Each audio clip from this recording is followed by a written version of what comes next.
I think that nearly has recognized this and very much.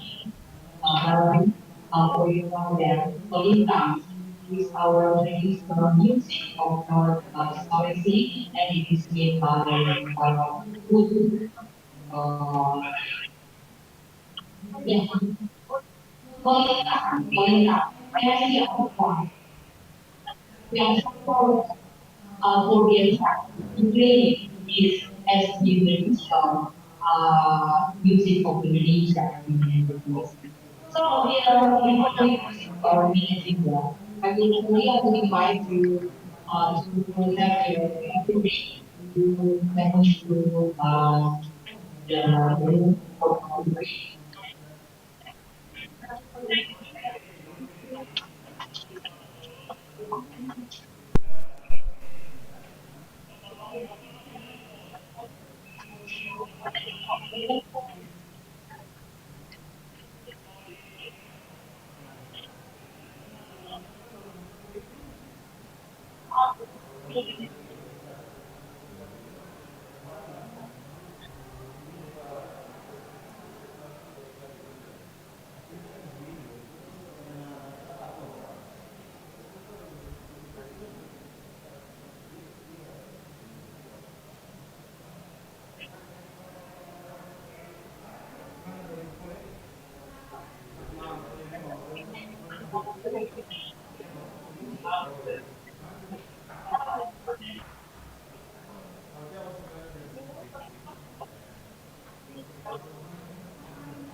Can you all meet this?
pengeluaran dari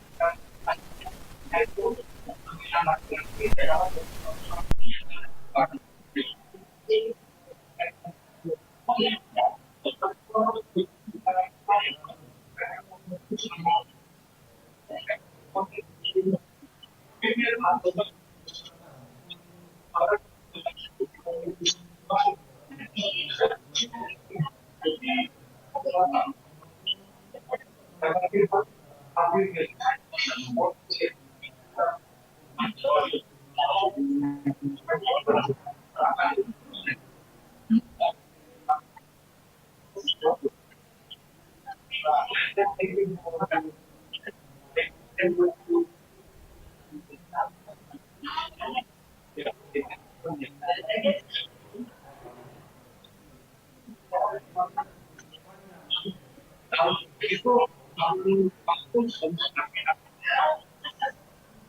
No, levelnya male dominan. Mana ya? Ya. Ya. Nanya kalau sebelumnya sudah imbang, itu udah hapus.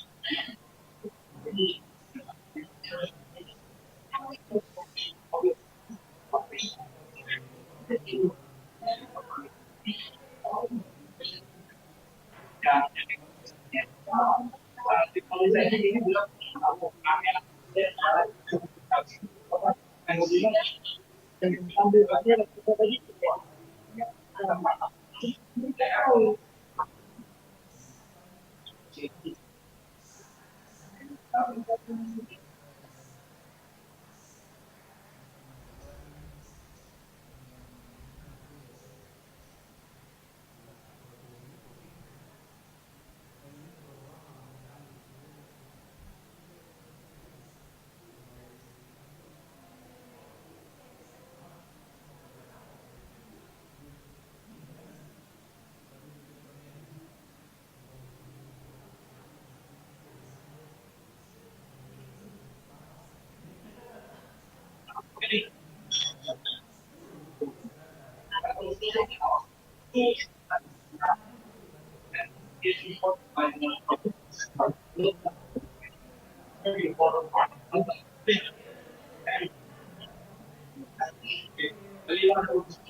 but now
Apa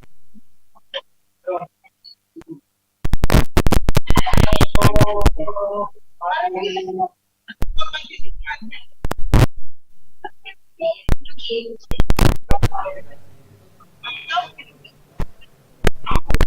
Ada banyak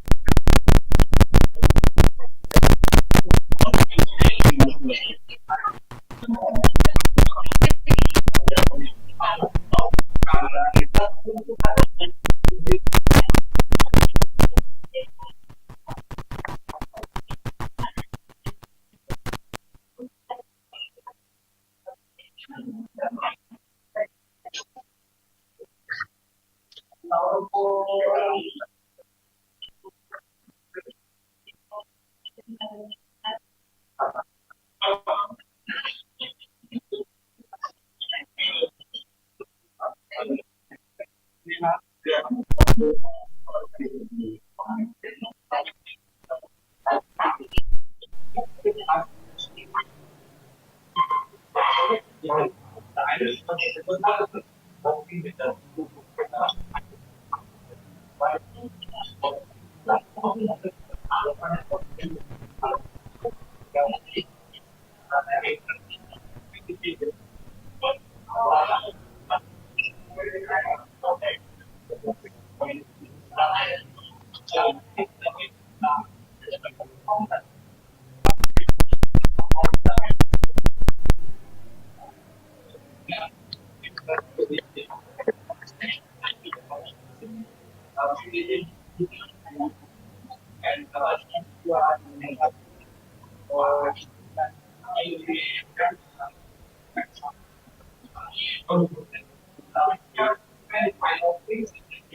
kalau PPP orang desa yang orang usia dari ada dua tuh bule perempuan tadi yang mana yang tinggi yang dari PBB ini kebanyakan ya di sini kebanyakan nyari yang keren sana itu Mary oh yang hitam ini berarti Mary Kenang yang ini yang Mary Kenang Mary yang oh bukan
habis itu kayak habis apa bang?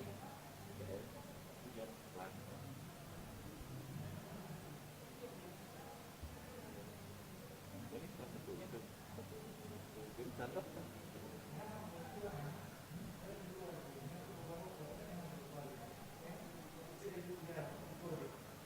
teman-teman cepat-cepat terbawa HP ini. Iya, rasanya enak dan lupa deh. Iya, kira-kira lagi mau ini jam 9, mas ternyata jam berapa belum datang, jam 10, jam 10 belum datang.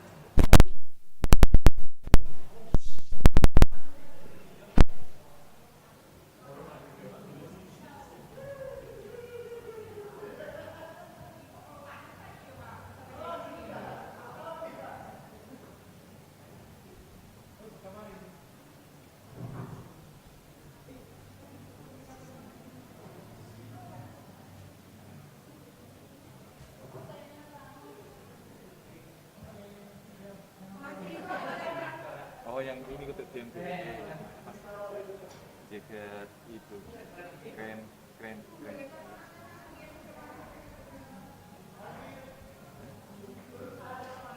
Itu lebih tahu itu lompatannya jauh.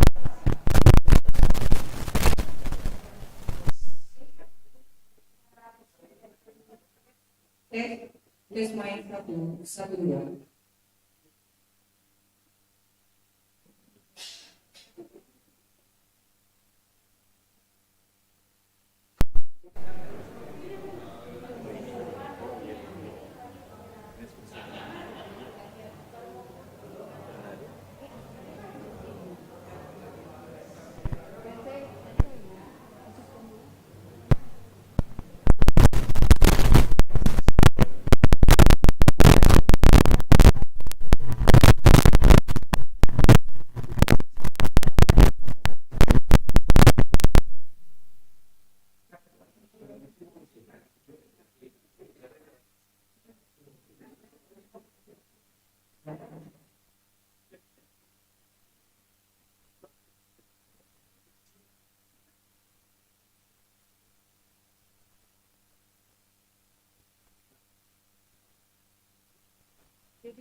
Keren.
Test mic.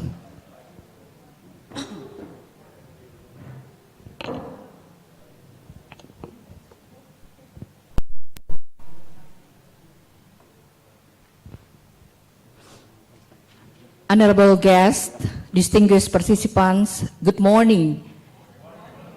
A very warm greeting to you all. And on behalf of the committee, let me extend our highly appreciations of your presence today. I'm Yolanda Lagarens and I'm the MC of today's event. Honorable United Nations Resident Coordinator, Ms. Valerie Julian. The Chief Technical Officers, United Kingdom Skills for Prosperity, Ms. Mary Kent. Honorable ILO Implementing Officer, Mr. Irfan Afandi. The Secretary of North Minahasa Regency, if we have here, Mr. Rifino Dondokambe.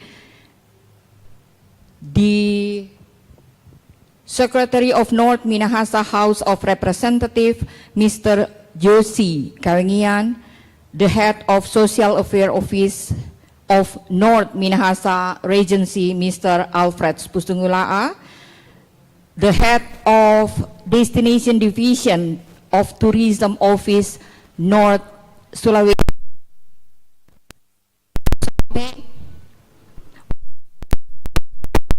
From North Sulawesi Province, all the representatives from the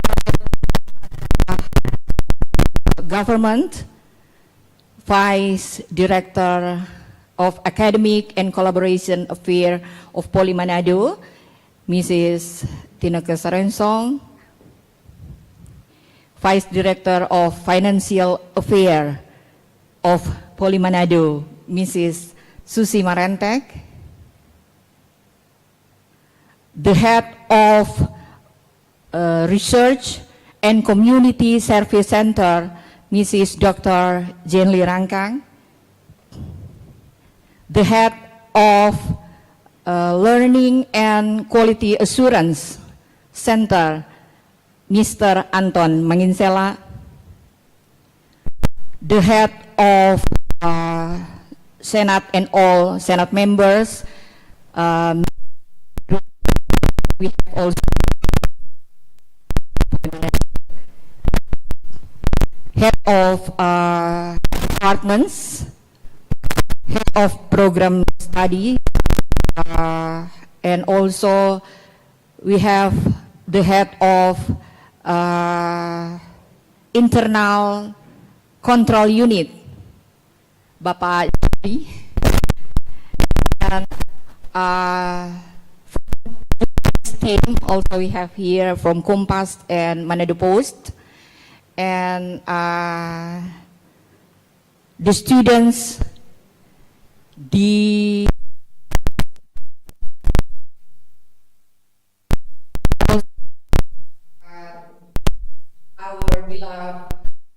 project management unit of the collaboration of ILO, UKPF, and Poli Manado. Ladies and gentlemen, honorable guests, distinguished participants, I would cordially invite you to arise because we would like to commence this event by singing the national anthem of the Republic of Indonesia.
Kindly be seated. Honorable guests, distinguished participants, ladies and gentlemen, we should thank God for this beautiful morning. So we are starting our event by the opening prayer, and I cordially invite the Reverend Mr. Dr. Alfred Daleno to deliver the opening prayer.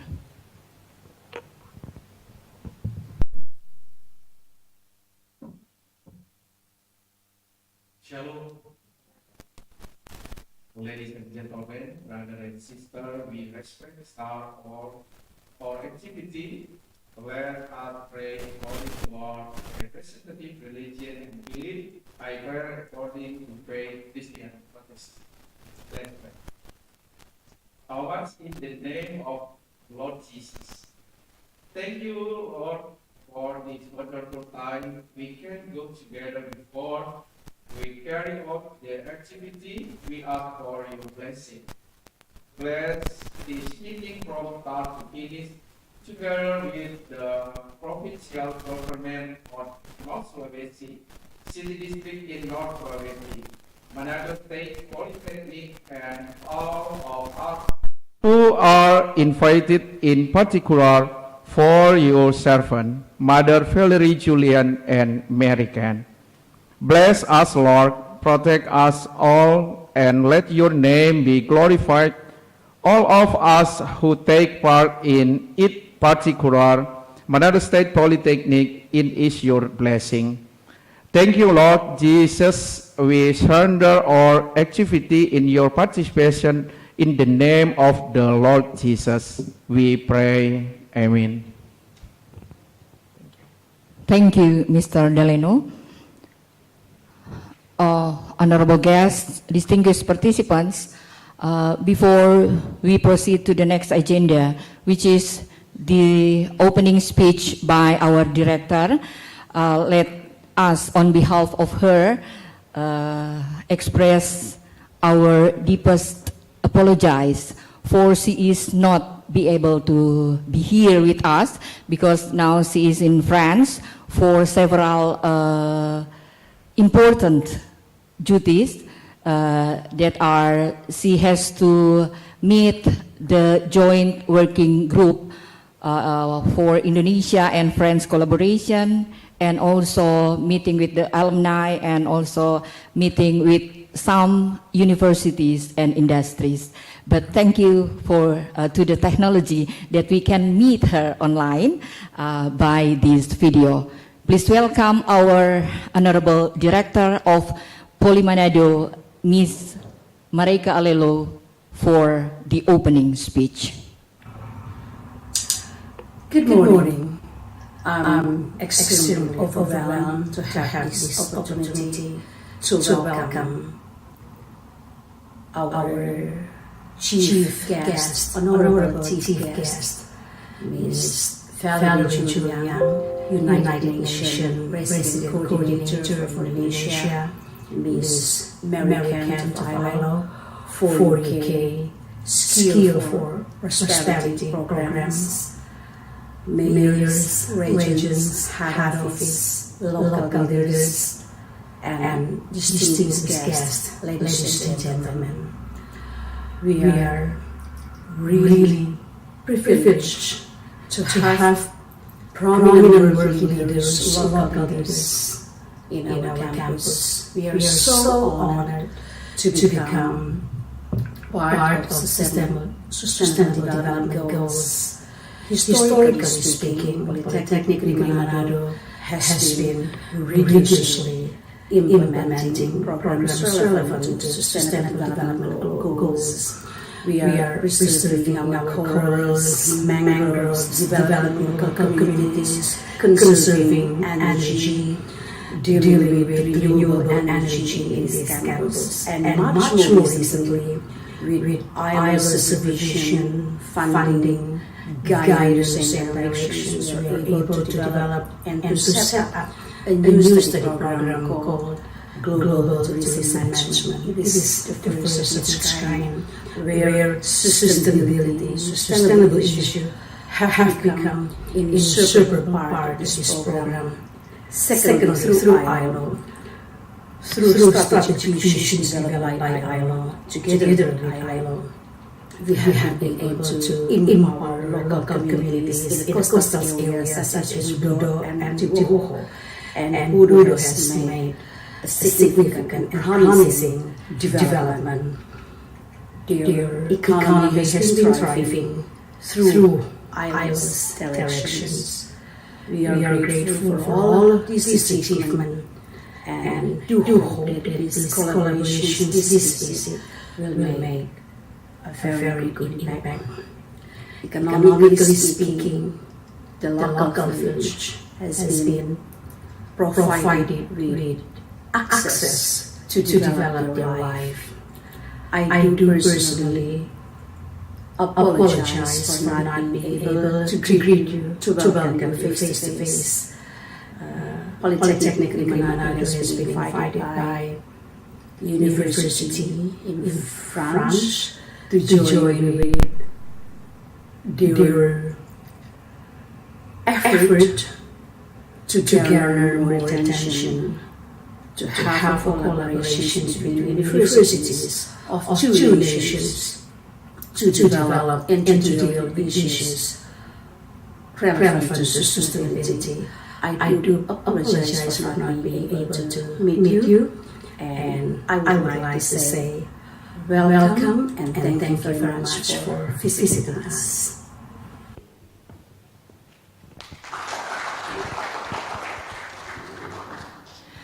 Honorable guests, distinguished participants, now we come to the main agenda, which is the speech by Ms. Mary Kent as the Chief Technical Advisor of UKPF ILO, and she will deliver an important speech for us. The time is yours.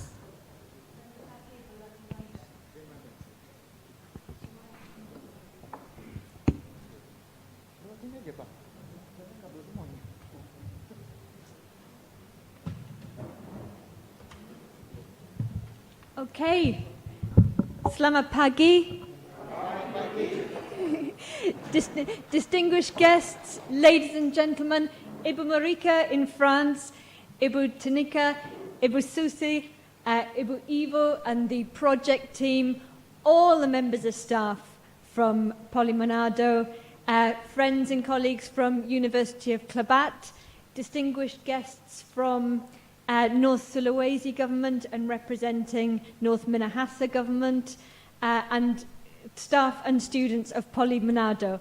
We are delighted, I am delighted to be back in Manado once again and to see the wonderful student performances and the unique greeting that we've just experienced. So it's wonderful to be back, and we are very, very honoured to have with us Ibu Valerie Juliand and Pakar Langa from UN Resident Coordinator's Office, who are very important people in leading the UN agenda in Indonesia.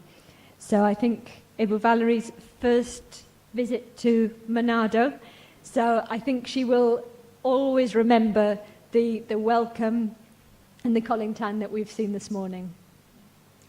So in the next 20 minutes or so, I'd like to give an introduction to the Skills of Prosperity project and really talk about what we're doing and why we're doing it here, and celebrate some of the successes and impacts that we've seen through the project.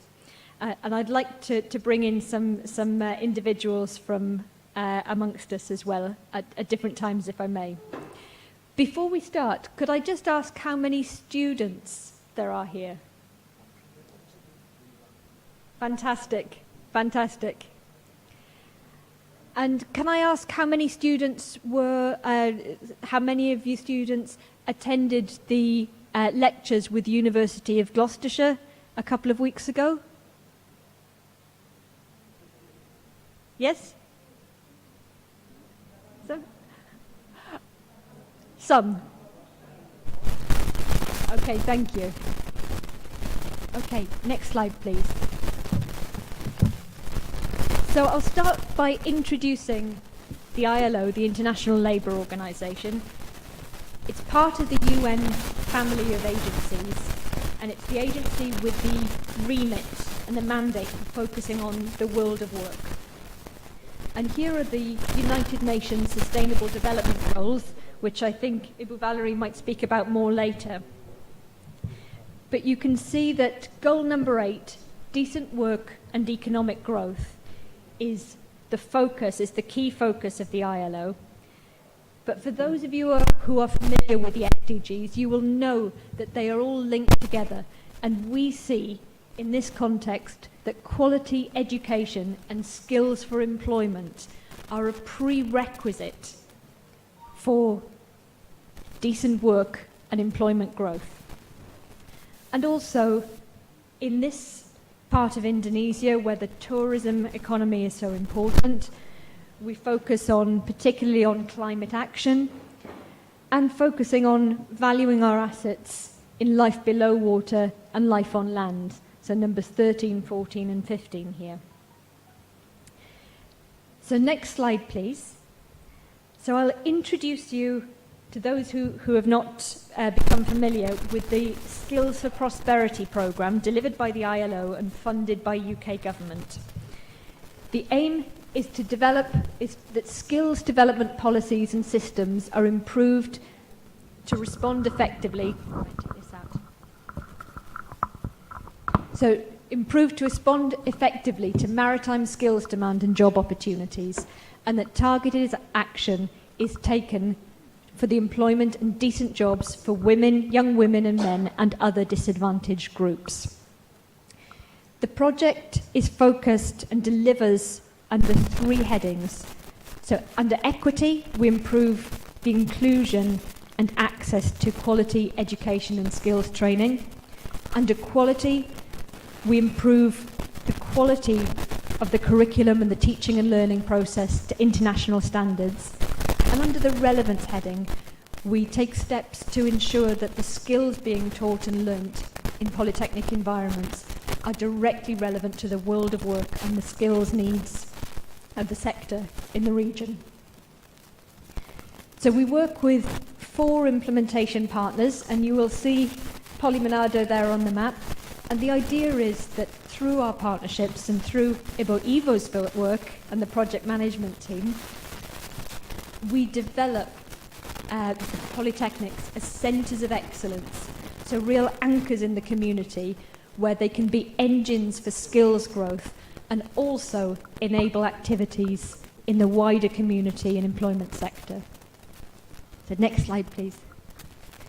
So you'll see the 4 polytechnic partners. Please go on. Each of them work in a different specialism of the maritime and coastal economy, or the blue economy. So you'll see logistics, global tourism management, seafaring engineering, and shipbuilding engineering. And we see these projects working together. Each polytechnic has been partnered with an international leader, and University of Gloucestershire, I know, was here just a couple of weeks ago. They were selected both as tourism experts and an excellent tourism university, but also as experts in entrepreneurship, community engagement, and employer engagement. So thank you, that's the introduction to the project. I'd like now to give a little bit of a regional context. So some of you might recognise this was a trip that I will never forget. Some of you might recognise a national park not too far from here. You're very shy. So this is thank you. Bunaken National Park. It is an absolute world-class diving, snorkeling centre, such a beautiful location and a real asset to the area. And this is not an isolated natural asset. If we go to the next slide. This was a beach that we visited in the Likupang area, which of course, as you will know, has been designated as a super priority tourism destination by government. And what that means is that investment will follow, and our purpose really in supporting activities in this area is to make sure that the development takes place in line with the Sustainable Development Goals. So being inclusive, looking at sustainability, making sure that local people can benefit from the growth and the decent work opportunities that are coming. And we've seen that government has made some investments, so things like roads and infrastructures. If we go to the next slide, please. So this is an example which I'm sure you've seen. This is the homestays that were in that village. Now, I was there in March, and there were about 50, I think more than 50 homestays that had been built. And you can see the inside of that one, that the covering was still on the furniture, so brand new. And these 50 homestays had been built with the good intention that local people could benefit through tourism and begin their own businesses. So here are our local cohort, or the Skills for Prosperity local cohort. This group is all ladies, which is fantastic. And most of these individuals have never run their own businesses. Many of them haven't had an income or a formal employment before.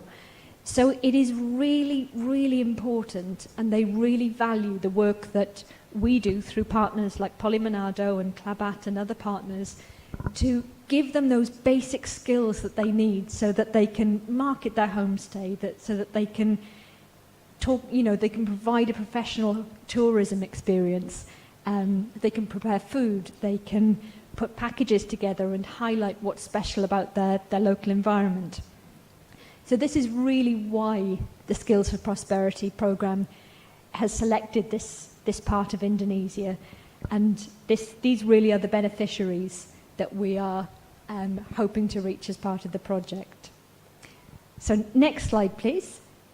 So back to Manado and the lecture theatre not too far away from here. The key activities that we're doing, some of these photos were taken by University of Gloucestershire last week.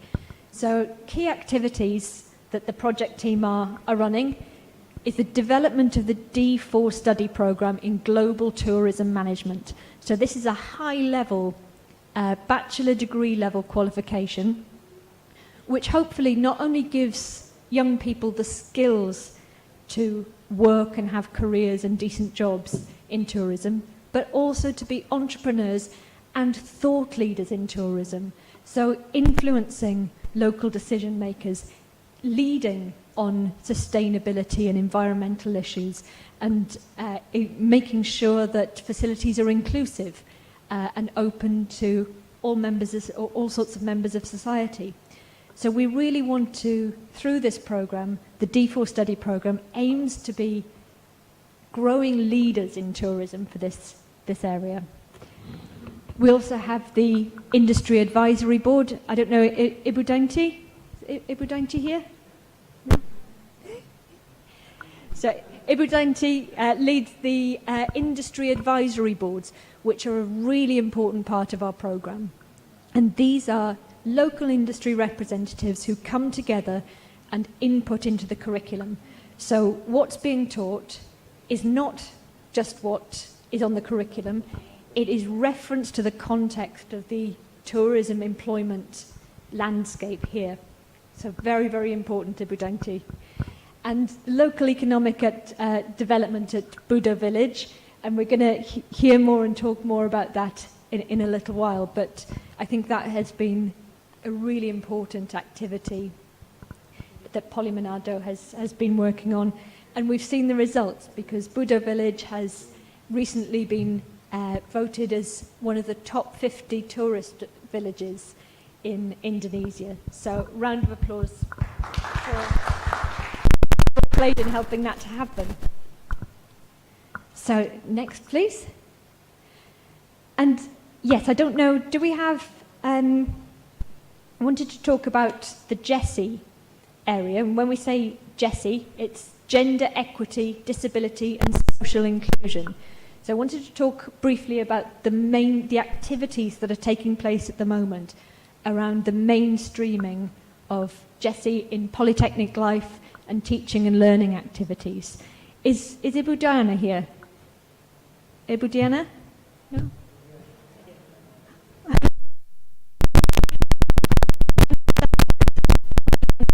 Leading on, has been working on GESI and is part of the task force, is that right? Member of the task force. This is the task force that has been requested by the Ministry of Education, Culture, Research and Technology. This has been requested as a regulation under Regulation 2021 rather, for higher education institutes to tackle on the prevention and management of harassment and sexual violence in higher education. And we've seen through our work with the 4 polytechnics, this is hugely important.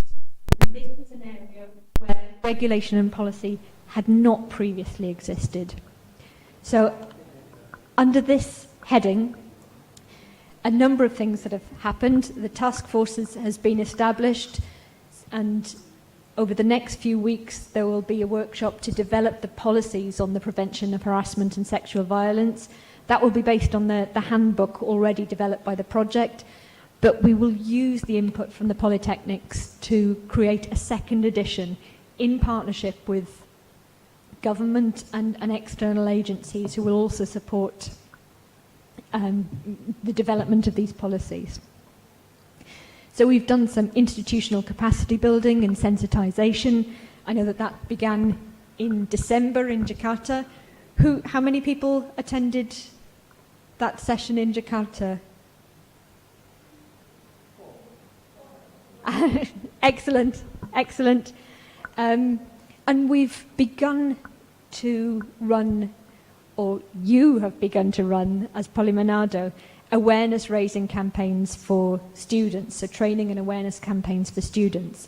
And here are some of the photos of the activities that have taken place in Manado. In the last 3 months, we've had 17 student events, all based around growing awareness around GESI inclusion and the prevention of sexual harassment, which is, of course, a very big issue in the maritime sector. The largest of these events managed to attract 1,600 students. So a podcast we did recently in Batam attracted 1,600 students. So we know that this is high on students' agenda. Okay, next one, please. And then within the wider region, we've been working on, the project has worked through partners, Manado and Klabat Business School. We've been working on local economic development, so sustainable local economic development, so working with these communities. And to date, we have trained 187 people trained, and 70%, more than 70% of these have been women. I don't know, Irvan, is there anything that you would like to add? Irvan is always in the background. He rarely speaks, but we know that he makes things happen. Yes, thank you, Mary. So actually, like ILO has a lot of training package module that can be used for the local community, especially those who are, how do you call that, quote unquote, in lower education, yeah. Mostly they are graduation from senior high school, junior high school. So this kind of training module actually is international standard training module that need to be adapted into local context in terms of language, in terms of method of learning. So this kind of training module has been transferred to our local partner, which is Politeknik Negeri Manado, and our colleague in Klabat University. So meaning this training module are ready in Manado that can be widely replicated in the context of in the context of in the context of Manado. So this kind of a training module like financial education, start your green business, about the village enterprise, about the green homestay, about the product development. So this kind of training module we delivered into the villages. We don't invite the participant to the hotel, but we ask the trainer go in down earth. They have to go to the villages. They have to adapt what is the local resources, and then they have to use this kind of module to be delivered for the community. I think this is sometimes, how do you call it? There's something like a different. Yeah, usually, if I can see, so the people, they are invited to the hotel and then we provide training. But this approach is different. We have to come to the villages. That's all, Mary, about our approach. I think one of the big differences I've seen in this training, and I've only visited the region once before, but most training has people sat down and listening and watching presentations. In this training, everybody is on their feet. The energy is in the room. We have dancing, we have competitions, we have business games, we have TikTok dances, all sorts of things going on. And it really, the participants love it. And we know they love it because they come back. You know, most of these 187 people have undertaken 5 intensive modules in the various sectors. And they come... Yes, so 25 days worth of training. So they've really had to commit their own time. And they would not come back. We're not paying them to be there. They would not come back unless they were enjoying it and this was resonating with them and it was genuinely changing their lives. And this is what we're seeing. So thank you so much to everyone who's participated and contributed in that, not least Irvan, who's always working hard behind the scenes. The next slide. So just a couple of things that I'd like to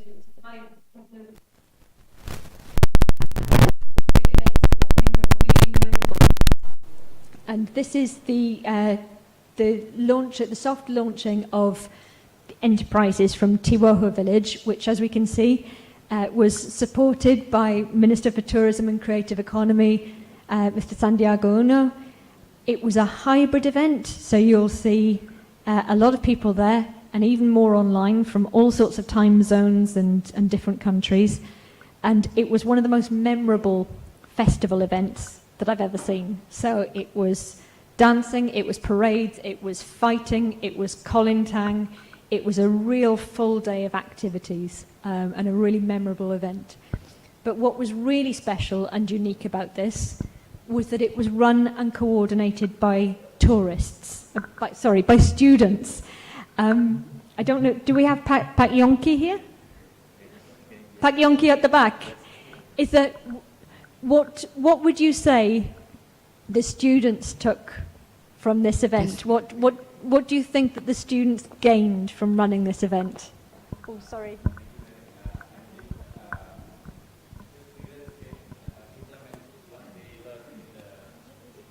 Politeknik Manado.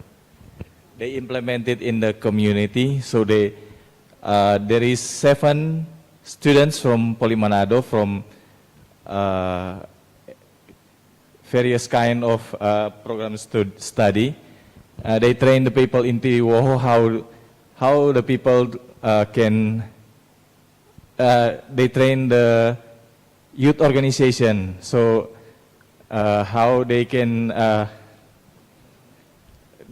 manage the mangrove trail so they can have income. Thank you, Mary. Thank you, Pak Yongki. I wasn't sorry, I wasn't expecting to speak. But yeah, the students, as Pak Yongki says, it was students from Poli Manado who worked together with the youth group from the village, all of whom were trained in events management, and all of whom helped to coordinate the live streaming and the video and the technical elements, as well as the overall coordination.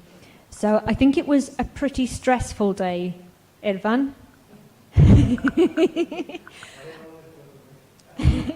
However, as these things are stressful, you know, there are a lot of people to organise. However, what a wonderful asset that the community here and students from this institution can run a global international event, and they've got the skills to do that. And the good thing about skills is that they never go away. So that's a huge asset for this community, and we hope to get many more invitations to festivals and events from this region soon. So next slide, please. So this is another event that I'd like to talk about, which I think exemplifies how we are trying to build sustainable, inclusive skills for the community. This is a business matching event which took place fairly recently and was coordinated by our colleagues at University of Klabat Business School. And again, we had 200 representatives who were both from the communities who had started micro-enterprises, and the purpose of the event was to match them and to let them meet more established small and medium and large enterprises from the tourism sector, to see if they could set up trading relationships or to see what would be needed in order to get their products to market in the local supply chain. And once again, this is not just a community event. It was arranged and facilitated and coordinated by the students of University of Klabat Business School, which means that they are gaining the skills and will be taking on this experience as something that they can bring to their working life as well. Iburini, would you like to say a couple of things on business matching? Okay, thank you very much, Mary. Our experience involving in this Skill for Prosperity program, we were thinking to how to sustain this amazing program. So we combined this program with our business exhibition. We have business exhibition program for our entrepreneurship class every semester. So we were thinking to combine with the villagers where the ILO intervention had been doing intervention in those 4 villages. So we were inviting Budo village, Budo, Tiwoho, Marinso, and Pulisan, 4 villages to have business. We call it business matching and exhibition program, combined with the entrepreneurship class student. And we found out that this program is very useful, not even for the villagers, but also for our students, because our students have opportunity to see the villagers' products, and they also had an opportunity to help the villagers promote their product, how they design their booth, how they put the products, and then when visitors come or the guests come, they also with the villager introduce the product, introduce the village, and introduce the tourism opportunity in those villages.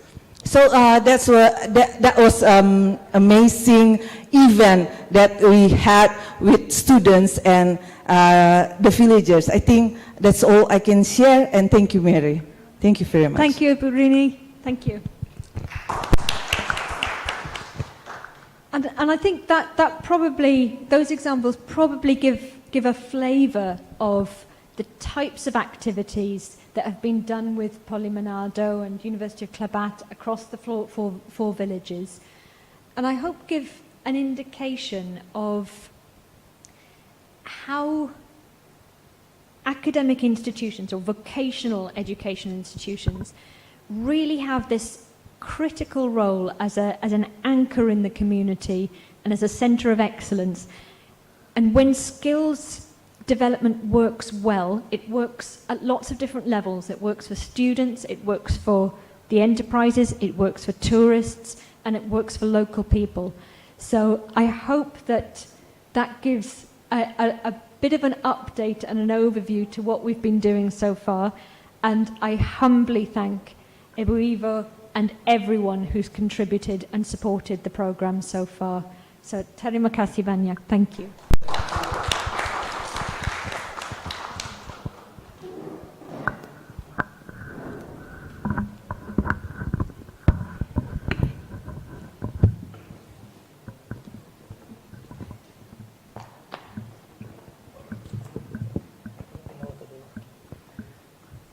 Thank you, Mary, for the amazing presentation on International Labour Organization and skills for prosperity collaboration with Poli Manado. And the words can't express enough our grateful for having you here in Poli Manado, and also in Budo as one of our building village for community service. And we have here the special staff of North Minahasa government, Bapak Roland Ganda. Pak Roland Ganda.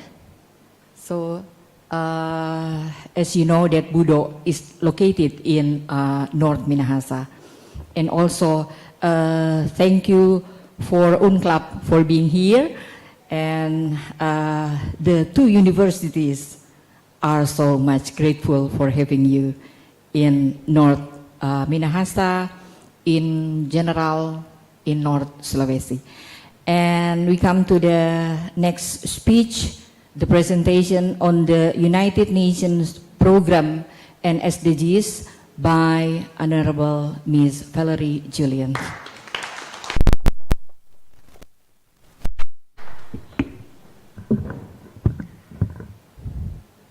Listen to me. Selamat pagi, Ibu dan Bapak sekalian. Selamat pagi, mahasiswa dan mahasiswi semuanya.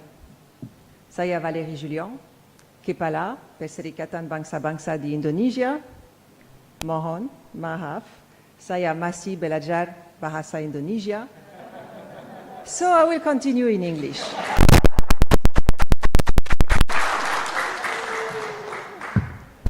So warm greetings to all of you, and of course especially to Ibu Susi, Ibu Tinaka, Ibu Ivo, and all the representative of Poli Manado here, the different sectors, all the representative of North Sulawesi province, Minahasa, of course Mary, my colleague, Irwan, of course I want to introduce Erlanga. Erlanga is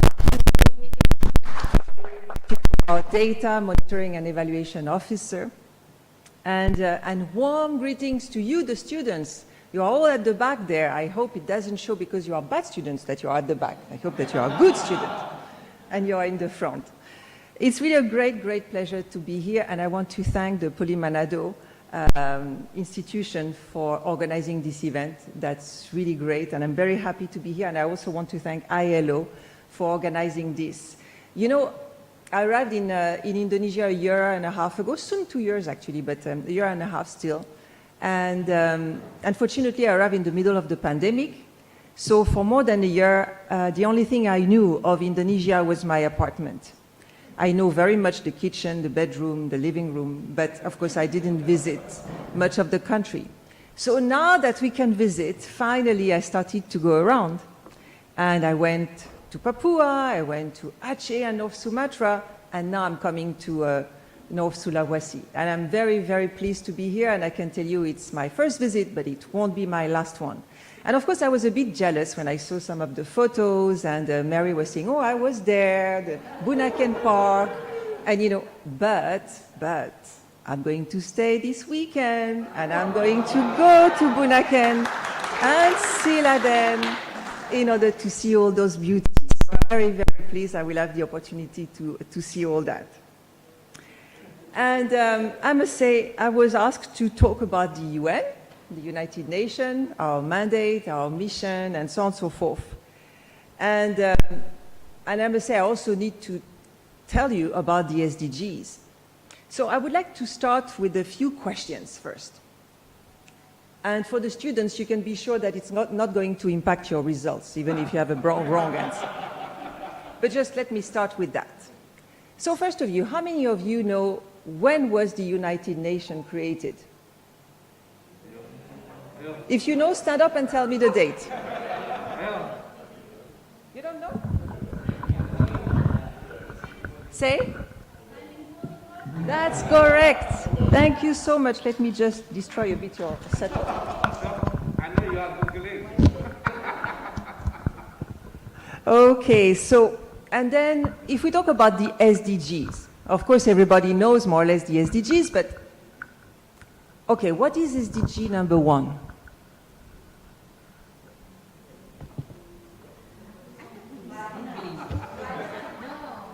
SDG 14.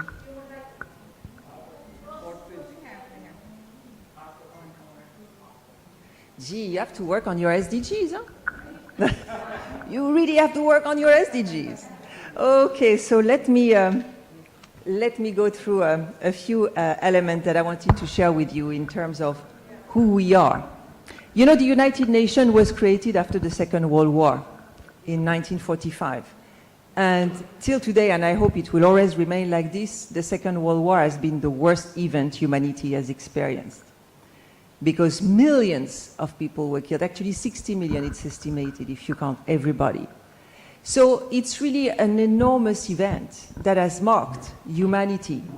And at that moment, the countries of the world that were involved in this war decided that this should not happen again. Therefore, we should have an organization that is taking care of maintaining peace, being sure that peace remains and that this, what happened in the Second World War, never happens again. And that's how the United Nations was established in 1945. And slowly, I mean, there were only a handful of states, 60-something, that joined the UN initially and signed the charter. But we have now 193 member states. You have about 203 countries in the world, so you still have 10 who haven't joined the UN as such. But more or less, we can say that the UN represents the entire world. So the mandate of the UN is to keep peace in the world. But what is peace? How do we have peace? Well, we have peace when people live a life of dignity. And what is a life of dignity? It's a life where you can live in security, where you have access to health and education, where your children can go to school, and where you have a sense that you have a future ahead of you. A life of dignity, it's a life where you can enjoy your rights.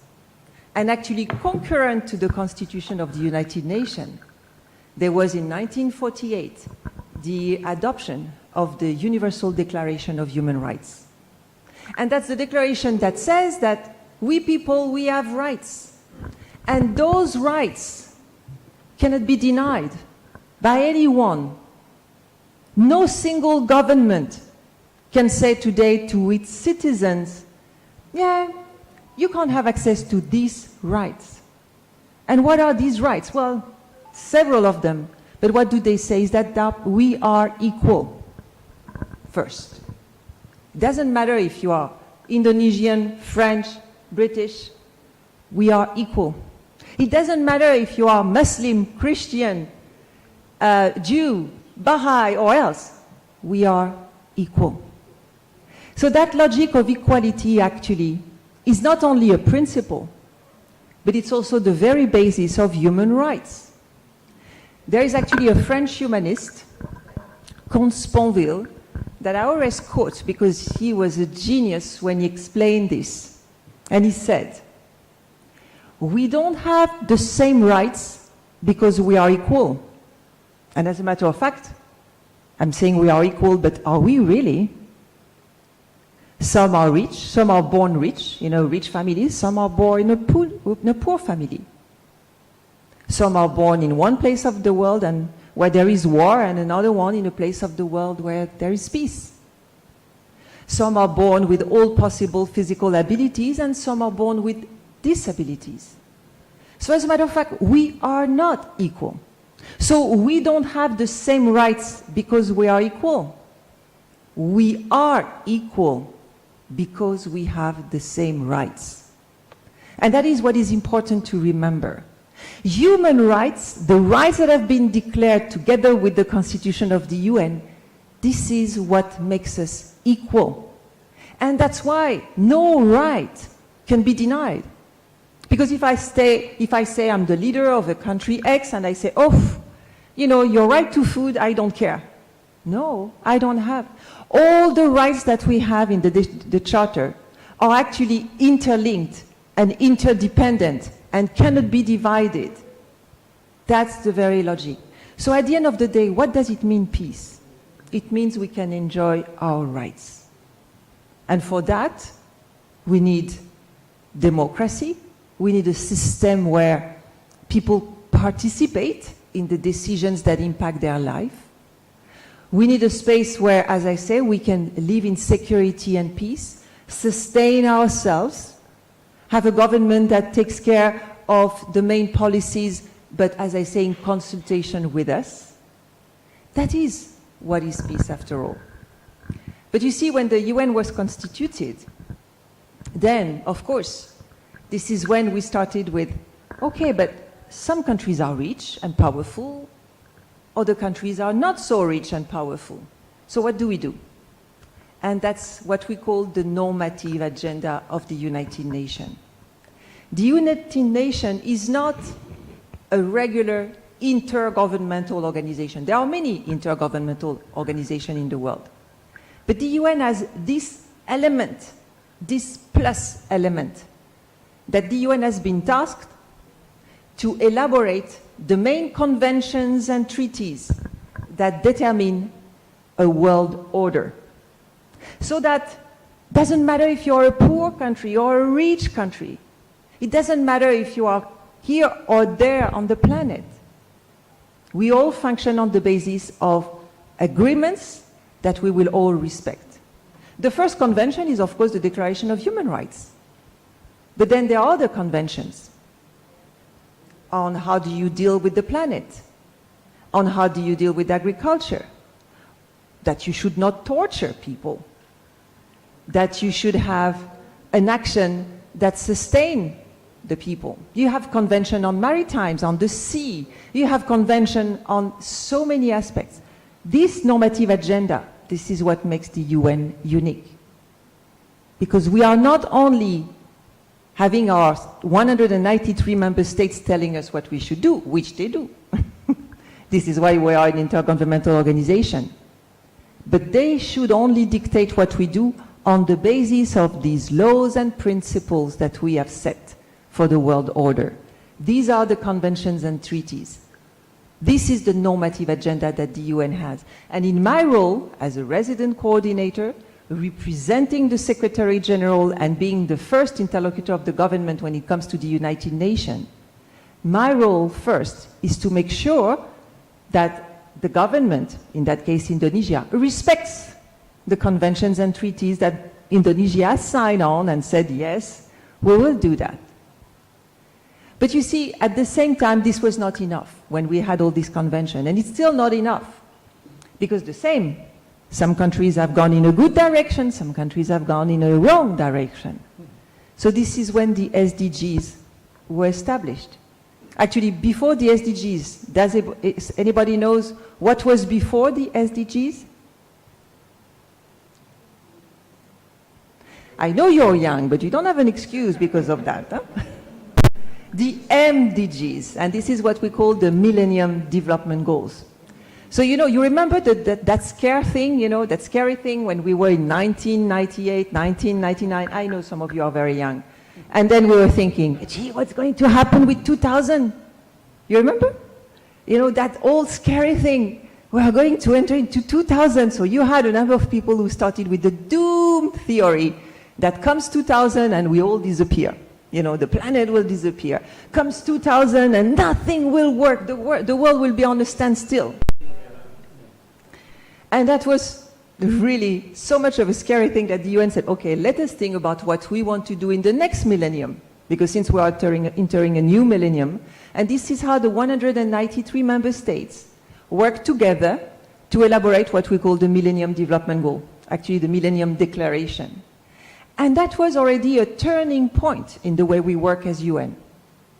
Because this declaration was to say, all of us, rich and poor, big and small countries, we are going to have the same objective, which is to fight against hunger, support education, health, fight the diseases that at the time were really very important diseases.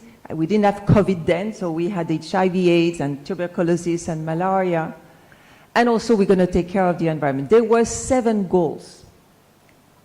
And they lasted for 15 years. So it was the declaration that from 2000 to 2015, all the countries would commit to achieve those 7 goals. Then they started to work together. And that was important to have a common objective. We see it in whatever we do, whether it's a business, whether it's a university, whether it's at home. We have to have a common objective. Something that jointly we agree we should reach, we should achieve. But then 2015 came, and what are we going to do then? Are we going to say no more common goals? So this is why the countries, members of the United Nations, decided before 2015, let us have another set of goals. But this time we're going to do it differently. First, this is not the heads of states who are going to decide what are the goals for the world. These are the people. So the SDGs were actually established in such a way that there were national consultations. In actually 90 countries, you had national consultation where people, you, me, were asked, what is the most important thing for you? What are the problems that the world is facing and must be addressed? And on the basis of this consultation across the world, there were plenty of information. And this is how a group of people the SDGs? Bravo, thank you. Thank you. 17 goals. So indeed, it's quite a big jump from 7 to 17. But that's how we cover a large scope of issues, from poverty, hunger, health, education, gender equality, water, decent job, energy, climate action, life on land, life below the sea, reasonable production and consumption, you name it, and partnership. And actually, the reason why I mentioned before the human rights, and I was explaining to you that a person, a human being, cannot be deprived of one right, because if I don't have education, I can't have an aspiration of having a decent job. If I'm not in good health, how can I even go to school? If I don't have access to food, forget about my health and my education, and so on and so forth. So I was telling you that the human rights cannot be divided. We need all the rights to have a life of dignity. Well, that's the same with the SDGs. We need the 17 SDGs to consider that a country is developed. Because what is development if it's only for a few? What is development if somebody is rich and next to that person so many are poor? So the logic of the Sustainable Development Goals is to say we need to work on all those sectors because all those sectors ensure that a country is developed. And no country today should claim that it is developed if still there are people who are poor with no access to health and no access to education. Because what is the proper measure to development is the quality of life of people and their freedom. And that is what the SDGs want to capture. And if you want, the SDGs have been and are the most ambitious agenda for humanity so far. And It was necessary to have that common agenda, and I would say maybe even it came too late, because 2015 was yesterday. World War II was 75 years ago plus, 77. So, as a matter of fact, all this arrived a bit too late, because we are in the middle of a gigantic crisis, the climate crisis, as you know. And it's because we have supported, and when I say we, it's not we, the United Nations, it's collectively the world. We have supported a development that is not sustainable. A development that has created more inequalities than even before when there was no development. Because now we live in a world where some people are so rich that you can't even put enough zeros behind their paycheck to understand how rich they are. And at the same time, we still have millions of people who are poor. Millions of people who go to bed at night hungry. Millions of people who still die from diseases that are preventable. And doing so, we have destroyed our planet. The way we live today has destroyed our planet. We have taken from the earth without giving back. And that is why projects like the one of ILO with you, Manado, it's so essential. Because it's not only a nice claim to say sustainable tourism. If it's not sustainable, we are just sowing the branch on which we are sitting. And humanity is foolish if you think. Because you see, we people are responsible. The SDGs actually cannot be achieved if there is still some governments who don't make the effort. All governments, all countries in the world have to make effort. There isn't one single country that can say, no, I'm not making effort, for whatever reasons. Even if these are good reasons. No, we all need to make an effort. But not only government. The people, we, you and I, must make an effort. You see, when, for instance, we say, you know, lower the cold in your air conditioning thing. Don't throw your paper on the floor. It seems like, you know, a small action. But every small action has an impact. And if each of us, we say, no, I'm not going to throw my garbage anywhere. I'm not going to use plastic anymore. You may think, it's only me making that decision, and what about the rest? My neighbors continue to use plastic. It all starts with one person. Because 1 + 1 + 1 + 1 makes a difference. And this is why I came to you, students. Because at the end of the day, we are reaching more the end of our lives. You are starting yours. And if the planet is fried, that's the planet you will live on. So the previous generation have not been very smart. We have to recognize that. The previous generation before you, the young people, have created the harm. And now, of course, it seems unfair that it's on you, the young people, to do something. But more than to take it as something that is unfair, let's put it the other way around, positively. You are the hope for the planet. Because if you decide, you young people, that enough is enough, the seniors before us really didn't do a good job. And we have to acknowledge, we didn't do a good job. But you young people, because you're young, because you have your life ahead of you, you can change things. You see how one girl, Greta Thunberg, a 14-year-old Swedish girl, decided one day, I'm going to strike in front of my school every Friday to tell the world that I don't agree that the planet is being destroyed. It all started with that little girl somewhere in Sweden, and nobody knew about her. She just decided, me, Greta, I'm not going to be part of the disaster that is in the making. you are all Gretas. Because Greta now has created a big movement, has helped in making the world aware, so you are all Gretas. So please, young people, do not do as your seniors. You have to change that. And the hope is with you. So that's why it's so important what you're doing now with the Manado, Poly Manado Institute, together with ILO.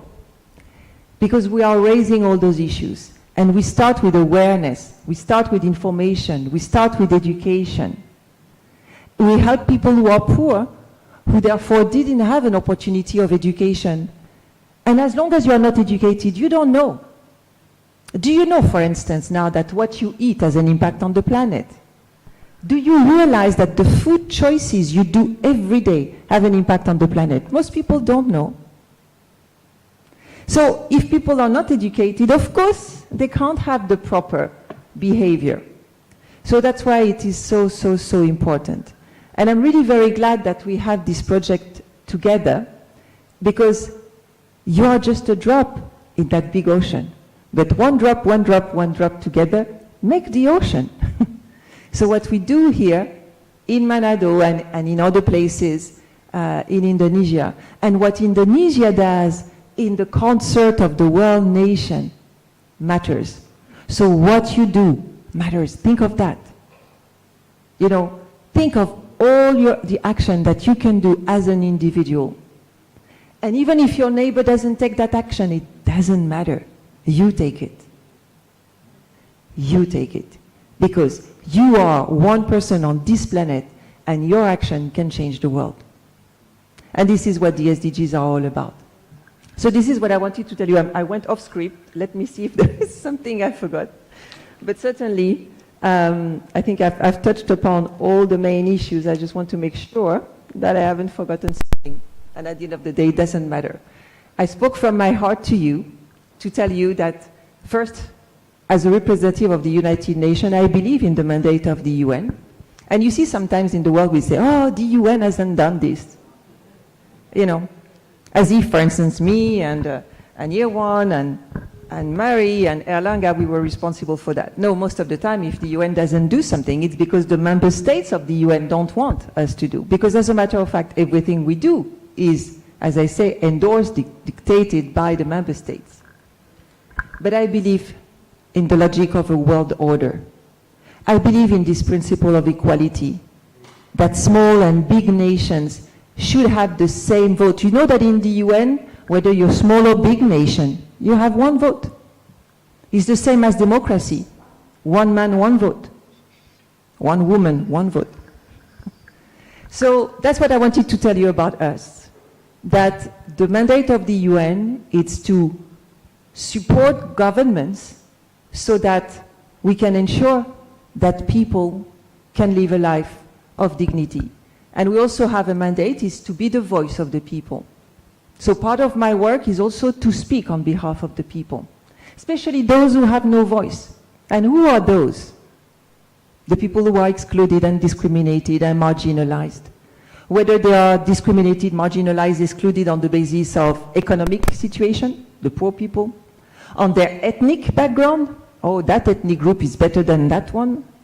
On gender, there is a group that has been discriminated against and that continue to be discriminated against women, where there is still that belief that men are superior to women. For the men in the room here, excuse me, but there is nothing that sustains that. That belief that we humans are superior to animals. Where do we have that idea?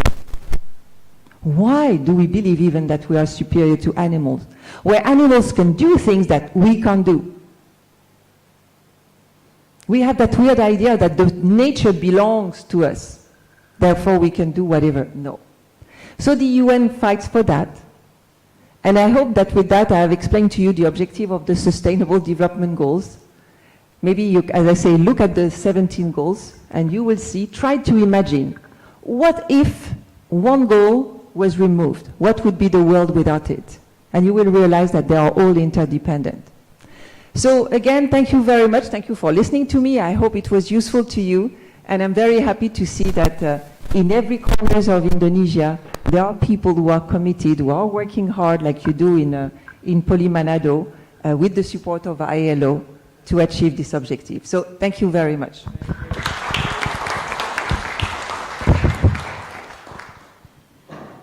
Thank you, Ms. Valerie Julian, for the fruitful presentation on United Nations programs and Sustainable Development Goals.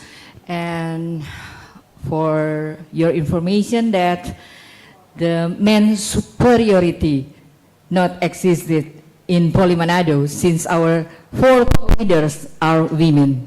From the director, vice directors are women. And also mostly of the PMU, Project Management Unit of the collaboration UKPF and ILO are women. Thank you to the United Nations. And now we come to the Q&A session.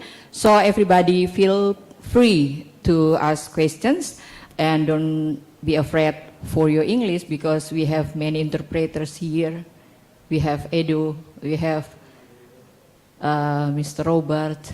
So for the stakeholders specifically, if you have any important questions on the SDGs, please feel free to ask our honorable speakers.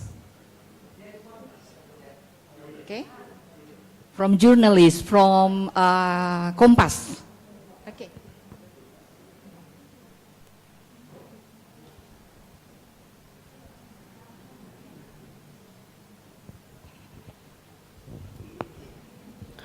Thank you. I'm Edo Siwi, the same name with my friend here, Edo Kaelia. I've known him for quite a long time. And then, first of all, I would like to welcome both of you, Ms. Mary, come back to Manado, and Mademoiselle Valerie Julian. Welcome to Manado. I hope you. Then I would like to highlight one of the goals on SDG. We talked about gender equality, and then it is very interesting topic to talk about. As we all know, we are in Indonesia. We here in the Eastern country who live by Eastern culture. I mean, don't get me wrong, there's a lot of positive things about this Eastern culture, which is we are taught from our elderly to respect our elderly, and then so on. There's a lot of positive things, but one of the things that we live by is the superiority of a man, and then that's very common here in the Eastern world, Eastern countries. Yeah, in Eastern culture, men tend to be the subordinate of a woman, and then men always comes first, and then that happen. It lives by, we live by that. I mean, it's in our culture. But I would like to say also there's a lot of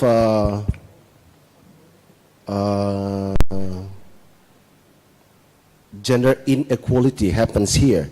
I mean, from the very young age, women sometimes get harassed. And then also in the campuses, maybe not in Politeknik, Manado, because the JETSI there fought for. And then also in workplaces, women got harassed, not only physical harassed, but also verbally harassed. When women here walk alone in the public places, sometimes they get called names, and then they get whistled. This is a form of a verbal harassment, and that is very common here. How do you see, in your opinion, that we can solve this? I mean, this is very common in the Eastern countries like us. And then secondly, I would like to highlight about recently our People Representative Council have already legalized the laws of maternity leave, which is from 3 months of maternity leaves to 6 months of maternity leaves. Is it enough? Do you think about that? I mean, for your information, in Central European countries, they have 3 years of maternity leaves, while here we only have like 6 months, which means it's a long way to go from 6 months to 3 years. Do you think enough about that? I mean, what do your opinion about that? And then how do we solve this problem? Thank you.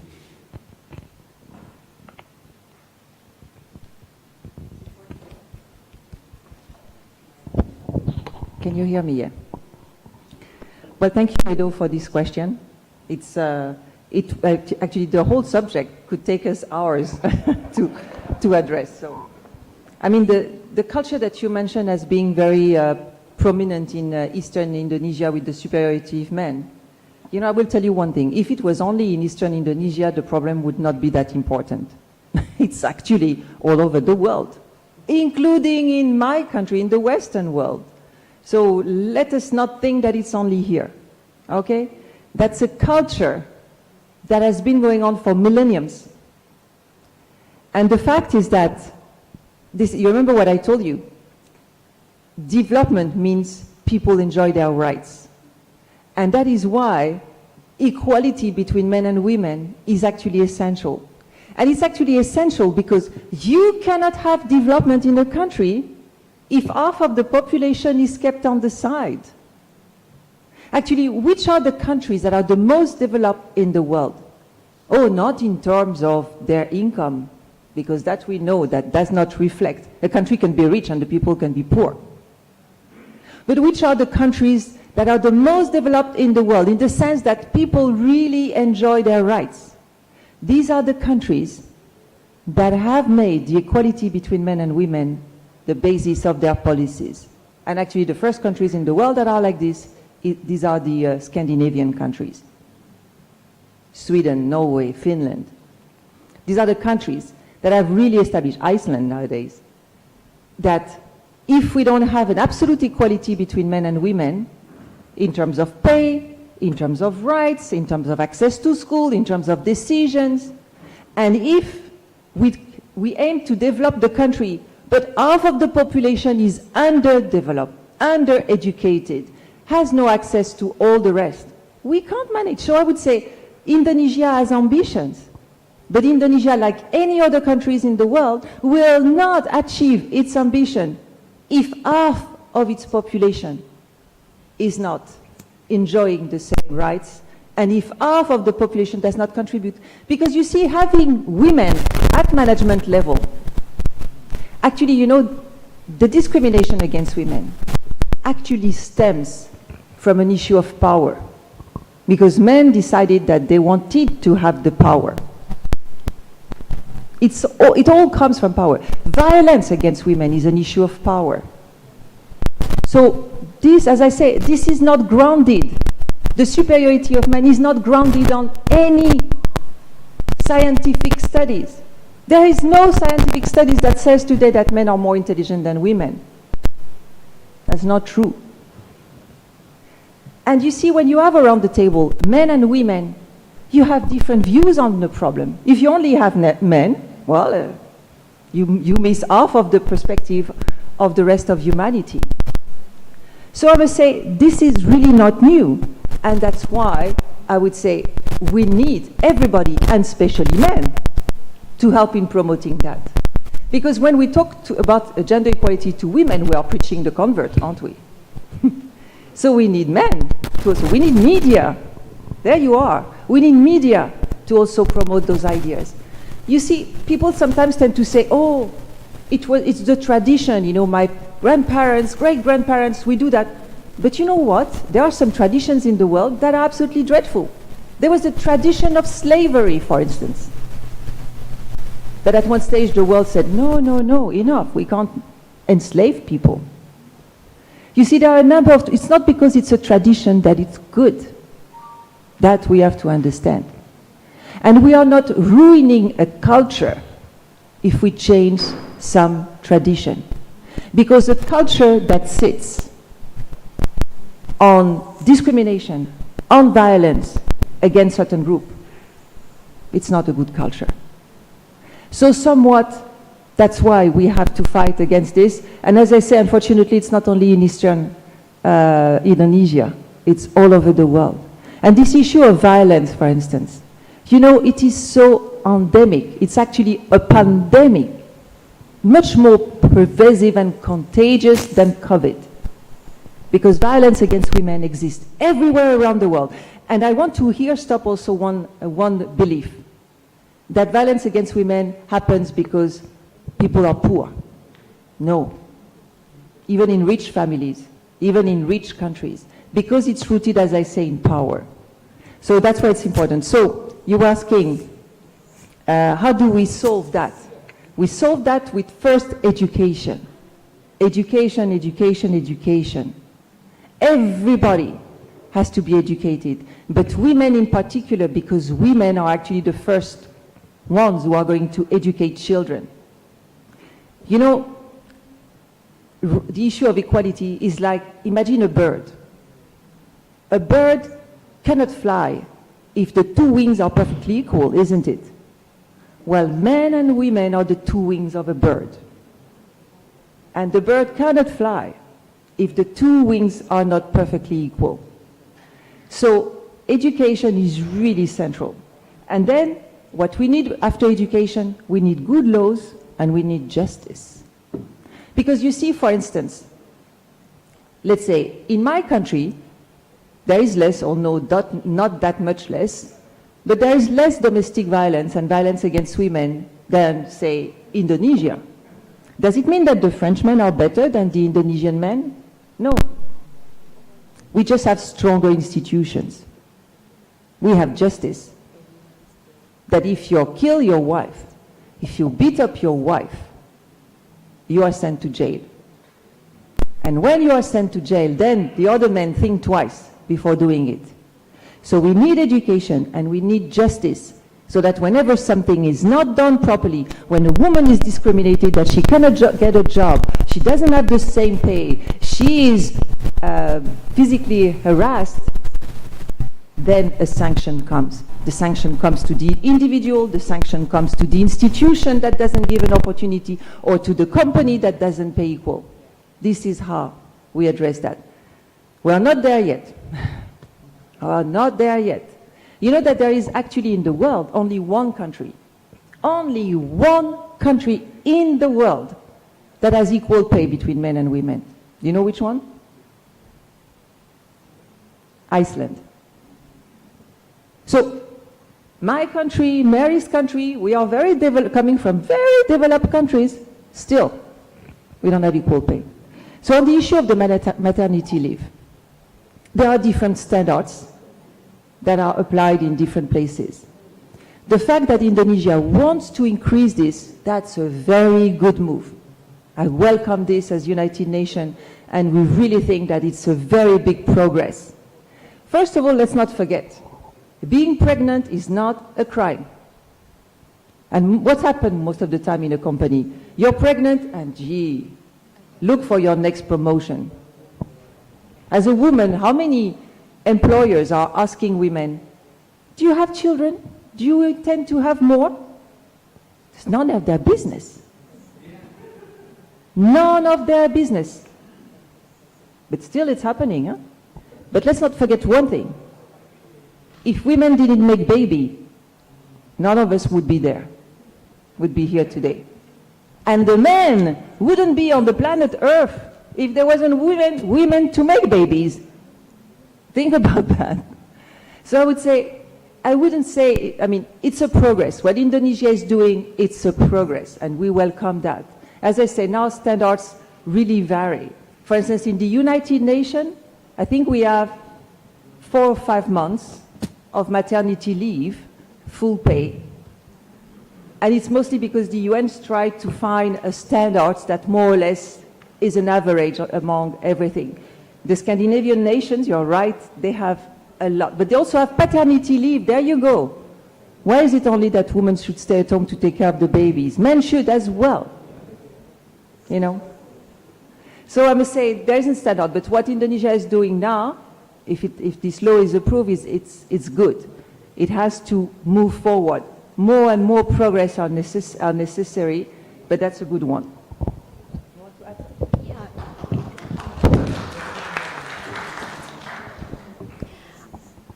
Just to add, Pakado, just to a couple of points about the Eastern culture and employment.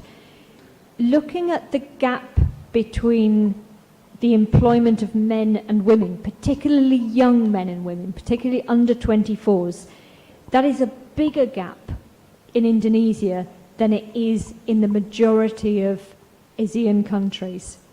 This is an indicator where Indonesia lags and it is recognized as lagging. And whether that's culture or tradition or attitudes or education, or most probably a combination of all of these, this is a particular challenge for Indonesia. And we know that, I can tell you that employers are crying out for skills. They cannot find, we've got a large population, large young working age population. Employers cannot find the skills they need to compete and be productive and to continue the economic growth. So I think, as Ibu Valerie said, the country is missing a proportion of skills that really should be there, and there's no excuse for that not being there. The institutions are in place. There are good vocational institutions. I think it's about attitudes, and I think it's about those small attitudes that happen between conversations, perhaps in classrooms, perhaps between groups of friends, that perhaps don't recognize that there's a differential being made between young women and young men. But that needs to change. And just one quick point about harassment, as you correctly said, this is an issue. It really is an issue. Particularly, our project focuses on the maritime sector. We work with 4 polytechnics that touch on different parts of the blue economy, and it's a really big issue. It is unacceptable that women, that women, and not just women actually, men as well sometimes, but that people go to work and are not given a safe working environment where they can expect to be, you know, the basic levels of respect from colleagues. That's unacceptable in the workplace. It is intolerable in a polytechnic or higher education institution that students and parents are sending their students, and students are coming into these environments without being able to expect, you know, A, that they'll be treated with dignity and respect and equity, and B, that if there is an incident, that will be handled responsibly and promptly and professionally. And we really, really welcome the new regulation from Ministry of Education, Culture, Research and Technology that's tackling this, and we hugely welcome the enthusiasm that Poly Manado and our other polytechnics have greeted this with, and I hope that our project will be an example to others. So thank you.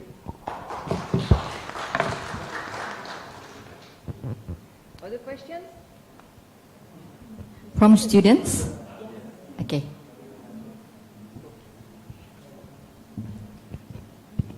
Okay. Thank you for the opportunity. My name is Claudia Ong. I'm from Business Administration major. I want to ask a question. What are the goals and impact of sustainable development for us students? Thank you. Well, can you please elaborate on your question, because it's too broad. Otherwise, I start again all my presentation, because I think somewhat I've explained that. I've answered to that. So what do you mean particularly?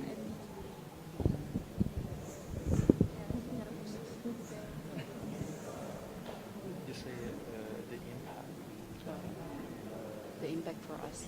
And for the competition,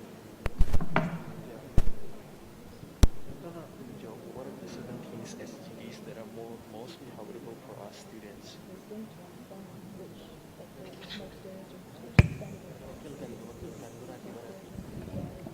I'm so sorry. What I think she meant was, out of the 17 SDGs, what are the most profitable SDGs to either get rid of or develop for us students? Okay, first of all, I would say what I've said all along in my presentation is that there isn't one goal that is more important than another. Because if you remove one goal, it's like you remove a leg from a chair. You need the 4 legs for the chair to stand. So there isn't, so even for you as young people, let's imagine that you young people decide that water sanitation is not important. Trust me, if you don't focus on that one, you're going to be in trouble. Yeah. If you decide that, I don't know, responsible consumption and production is not important for you as young people, well, then continue my world and it will be really rotten. So I must say, I don't think there is a goal on which you need to focus more than another. But what is important is that you understand that you are the strength and the force and the hope that something be changed. Because you see, young people normally have dreams. And actually, let me share with you something that for me is of concern. You see, my generation, when you were asking people, what do you dream? What do you want to be when you are big? People would say, I want to be a farmer, I want to be a teacher, I want to be, an architect, I want to be a doctor, I want to be, Nowadays, I've met a lot of youth. When I ask young people, what do you want to become? What do you want to be in life? Do you know what is the most common answer that I get? I want to be rich. Because and you don't know why. Because rich to do what? Because you see, our world in terms of values, and I'm not saying that to accuse the youth. It's because the values of our world have shifted from money being a means to an end to being an end in itself. So we want to be rich just for the sake of being rich. Have you noticed now, especially with social media, the rich people are the stars of the world. Everybody wants to do a selfie with a rich person. You can be a crook, you can be an assassin. You become famous because you're rich.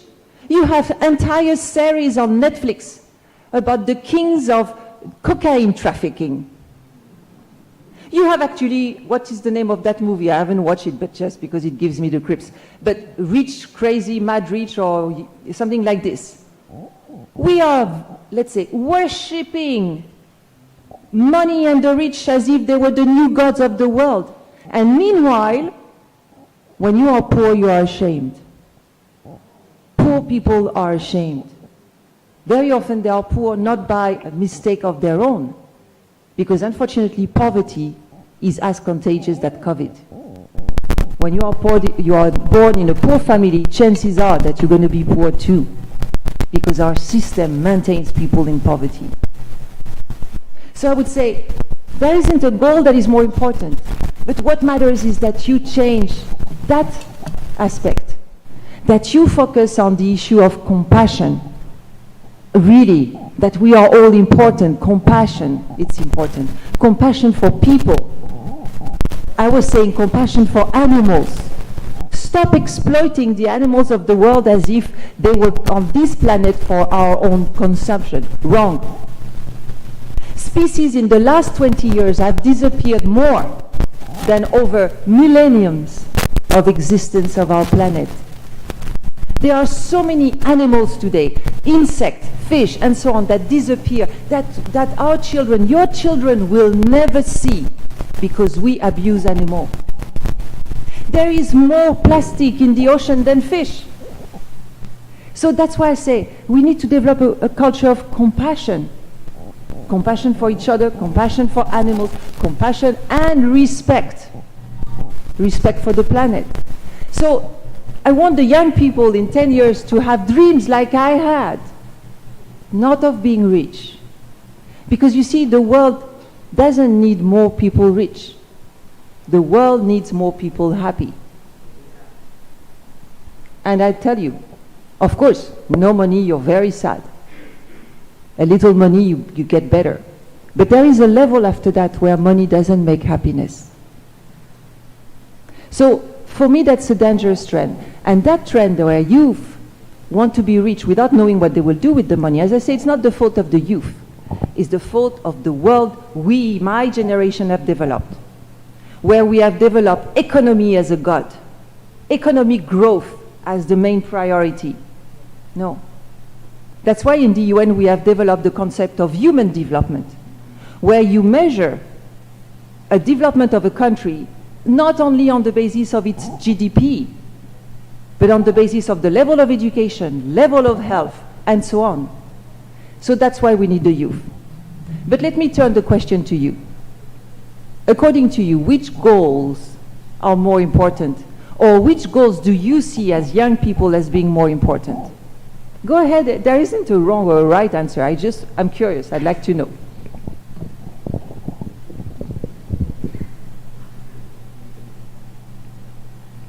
Anybody, by the way, not only the students, but anybody. But tell me the students.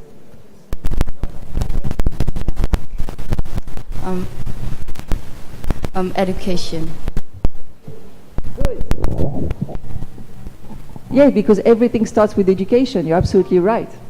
And what else?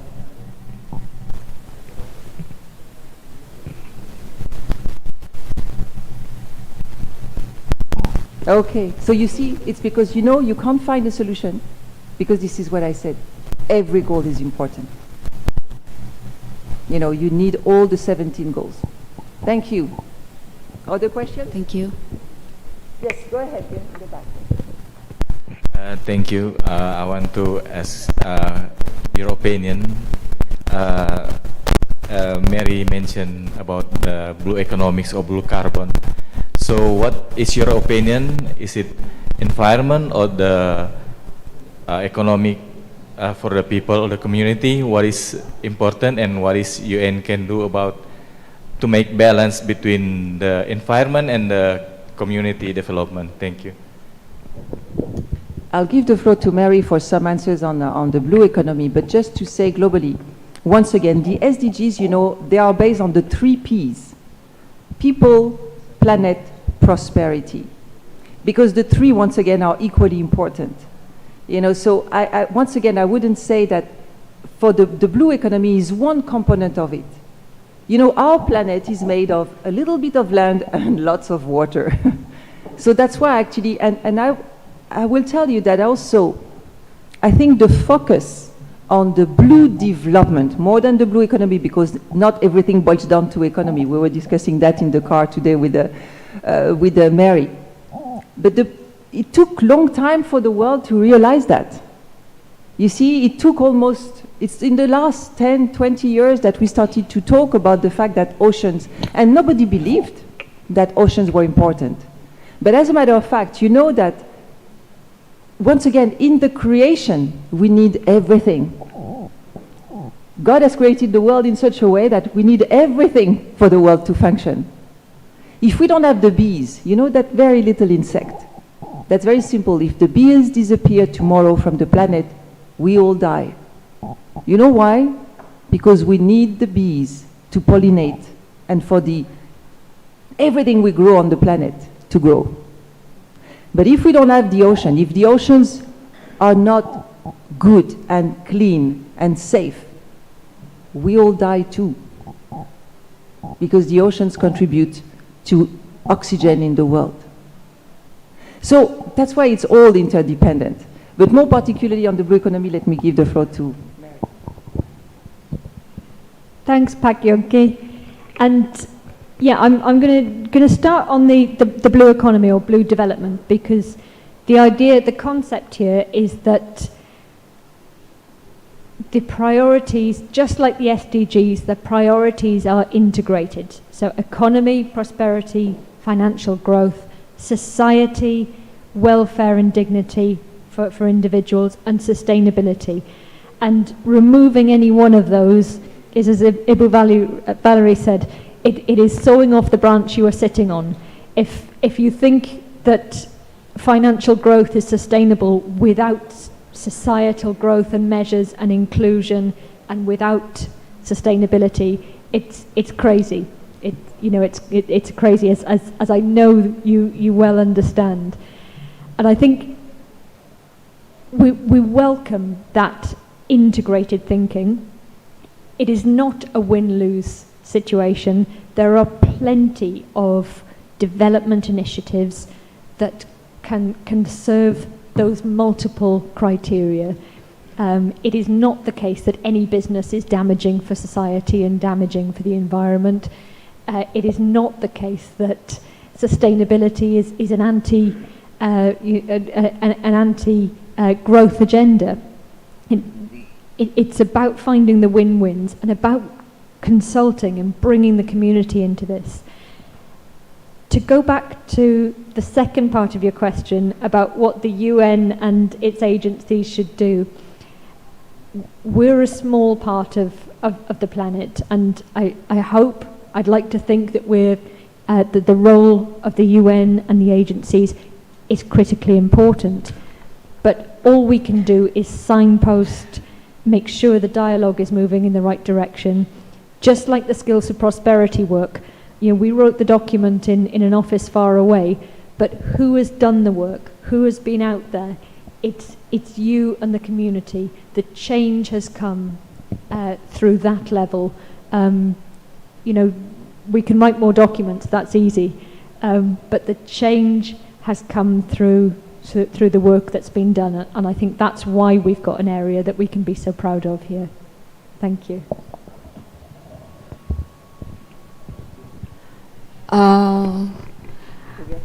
So this is a very interactive session. So if from the stakeholders, if you have any important question or something you've been wondering for years to express, please, this is the time for you. What you always wanted to ask the United Nations. Yeah, since okay. There is one person there at the yeah, back, in the from the back. back. When we share the mic.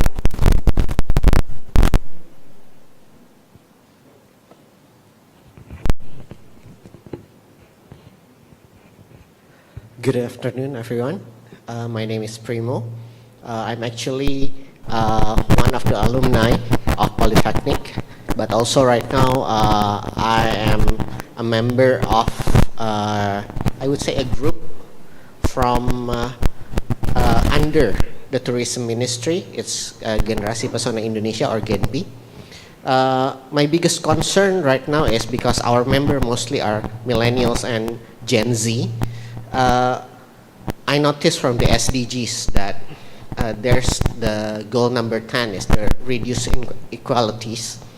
So I still wonder how the UN gave a vessel or a way to reduce inequalities, especially towards the younger generations, for inequalities of income, work, and also attention for what should I say, that their opinion is actually matter. So because I still notice, especially in Indonesia, that most things are just kids. Most people would say, oh, you're just kids, you're a child, you don't know anything, so just listen to us. And it happens most of the time, and also not only in Indonesia generally, but especially in North Sulawesi. That's what we feel, and that's what we get, the treatments that they still condescend towards younger generation. Is there any vessel or there's any way from the UN, from the SDGs, regarding equality for the younger generation? Thank you. Actually, yes, I mean, if you look at the SDG 10, there are a series of indicators on how do you work on reducing the equality. But as I said earlier, first of all, it starts with education. So, because if people are educated and understand what we discussed today, already, you know, you can make a difference. What good laws, and you need good justice, functioning justice system, wherever there is something that is not done as per the standard, there will be a follow-up. You need policies. You need good policies that will enable government, local government, entities to know where they go. Now, when it comes to the youth in particular, it's a matter of advocacy. We need to reposition youth in society in a way that it's not today positioned. Strangely enough, you know, we live in a world that is very strange. Everybody wants to stay young. Have you noticed that? The thing that you find on television and so on and so forth, everybody has to stay young. For instance, movie stars, you know, if they are old, they don't find a job, especially women, by the way. Old men on television, that's okay, but older women on television, oh no, that's not good. So it means that, you know, we really have to work on advocacy. So it's a strange society where on the one hand we value youth, being young, but we don't value youth in the sense of giving them a priority. So it goes hand in hand. I don't think there is one action that we do in terms of development that really differs for youth. But what we need, that is essential and what we promote a lot, is the participation of youth into the decisions that are taken. And that's why education is critical, because if you're not educated, you cannot participate fully. But that is essential. And one element that we always recommend government to do is to consult the population, but particularly the youth. You see, in the UN as well, we do consult youth a lot, for a very simple reason. As much as I consider myself as a very progressive person, you know, I think I am, you know, I'm kind of very connected to my world, I use a phone and all this, you know. And as much as I want to believe that I understand everything, no. When I discuss with young people, I realize that young people have a way of seeing the world, understanding the world, that I can read all the books in the world I will never understand. So that's why the participation of youth is essential.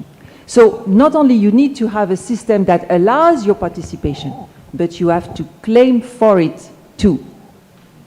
And I must say that's a two-way road, and it is really essential. But we are looking at different aspects of laws and policies where youth are also considered in priority. You will be interested to know that when we talk about vulnerable groups in the UN, we include youth. And one would say, young people are not vulnerable, are they? You know, they're strong, they're at the beginning of their life. But no, they are vulnerable. Because most of the politicians aren't young. Most of the leaders in the world aren't young. You know, nowadays it makes the front page of a newspaper if you elect a leader that is below the age of 40. You know? And the fact is that because it has become a rare item, you see? So I must say, there is really not one single action that I could pinpoint except all those actions that I mentioned, where we advocate, we promote, we encourage the participation of youth, we ensure that the laws and the policies and the framework and the procedures are inclusive of youth. But we need, first of all, advocacy, advocacy, advocacy. And it starts also with you. Do not let people dictate what you should do in a society. I'm not saying here to disobey your parents. Let us be very clear. But the decisions that impact your life, you have to be part of it. Actually, talking about disobeying parents, you know that one thing that has also been recognized is that children have rights. Okay? And unfortunately, not all parents are good parents. It happens, you know. So I must say also we need to protect the rights of everybody, including the rights of children and adolescents. But participation is key, because as long as the world is led by people who are not young, with the inputs of the youth, for as long as the laws are decided by people and without the inputs of the youth, then we end up in the same situation we have vis-à-vis women, where you have a bunch of men taking decisions for women, such as on the issue that you saw recently in the US, where the Supreme Court decides that women cannot have access to abortion. I know it's a sensitive subject.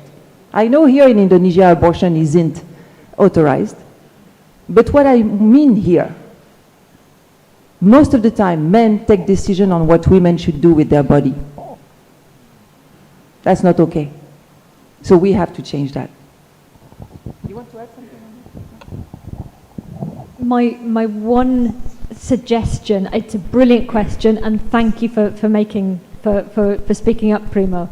The one thing that I will always say to young people is use your democratic right to vote as soon as possible, and remember, just like the UN, one vote per country, no matter how big or small that country is, there is great democracy and a great voice through social media channels, should you want to take that. And it's a great way, and it really can shake some of the greatest institutions. Certainly the likes of Greta Thunberg and the plastic campaign was started by young people and online, and just a series of people agreeing that this was important and speaking up. So it's not a perfect world, but please come forward, use those opportunities, and I would encourage others to do the same as well. Thank you. No revolution happens in the world. No changes have happened in this world without the youth. The youth have always been at the root of all changes in the world. So, it's in your hands. Thank you. Merci beaucoup. Merci. So this speech is not merely on women or youth, but also we have 17 SDGs. We have here Research and Development Agency of North Sulawesi. So feel free to ask about the climate change, because later on we will program on planting mangrove in Budok village. So we have 17 SDGs, and I noticed that we just talk about women and youth. What about the climate change? What about the poverty, clean water? So please ask something about that. Okay. Okay. Please. And then we'll go to the student in the back. Thank you for the opportunity. My name is Greg from Manado Post, a newspaper in North Sulawesi. In relation to SDGs number 4, namely quality education.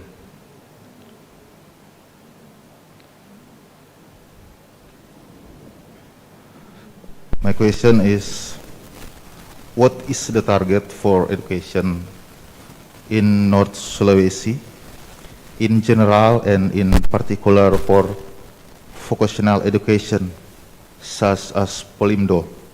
For example, by distributing scholarship fund, or what kind of strategic program? Thank you. Okay, thank you, Greg. I think there's a huge amount that comes under the banner of quality education. In this project, we're particularly interested in skills as a part of education, and that's not just limited to what happens in institutions. That's the whole lifelong learning journey. That's vocational skills. That's upskilling and reskilling in order to be proactive parts of economy, so that individuals have the opportunity to find decent work. In terms of fixed targets for North Sulawesi, I don't know. I don't know what those are. Those will be for the Ministry of Education to work with. But what our targets for the program are to improve the graduation rates, improve the mechanisms that facilitate equitable and relevant education, and to improve some of the things that are difficult to measure. And what I mean by that is Indonesia, the Indonesian education system likes to measure and likes to report very heavily on developments. However, some of the challenges that the education system has to face are things like the mainstreaming of gender equity, the mainstreaming of soft skills, difficult to measure, but every employer wants to see graduates with better soft skills. So we're aiming to work with Poli Manado and our other partners to pilot mechanisms to use the very best methodologies that we can find globally to pilot some of these things, to see how good we can make it, to see how much of an improvement we can make.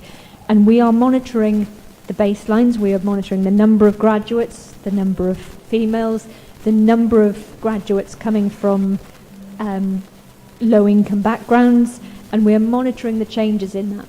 It's not necessarily for us to say what intervention should be the priority over others, but we are monitoring, we are piloting, and that is the message that is going back to central government, not just the Ministry of Education, but we're working with Bappenas, we're working with Coordinating Ministry Economic Affairs on national TVET reform, and looking at changing some of the structures and some of the ways that we look at education implementation and monitoring and management as well. So there's a lot going on there. I hope that answers to some extent. Let me just add something in terms of your question. I mean, I don't know either what is the North Sulawesi target, but definitely what we are focusing on with the SDG 4 is first and foremost equal access. Girls and boys, 1 out of 5, we went to 7 out of 10 who could not read. Because during COVID, there wasn't necessarily the good system of school, and also there was issue of losing income and so on and so forth. So these are targets that North Sulawesi has to focus on. Equal access, ensuring that children don't drop out of schools, and also the issue of securing access irrespective of the resources of the family. That is to say, those who do not have the resources, then the issue of scholarship and grants and so on and so forth. Thank you. And quality education. We need to train the teachers. I've visited a number of areas in Indonesia where there isn't any teachers or not enough teachers. Because of course it's a vast country that has very remote areas, and sometimes it's difficult to find teachers. And that's the responsibility of the state to ensure good training of teachers and enough teachers. So that's another target as well. I don't know what the situation is in North, but that's definitely what should be focused on. Thank you. They are doing a party outside. I think there was another question from a student over there. Yeah, not you, you already spoke, your colleague on the side. Can we give the mic? Pass on the mic.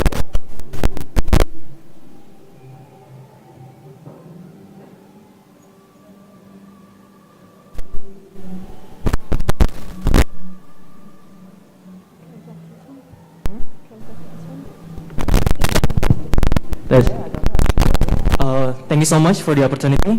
My major with my some friend here from tourism major. So I'm here to ask some question, but before that, that I want to mention, Miss Mary already say that you already go to Bunaken Eco.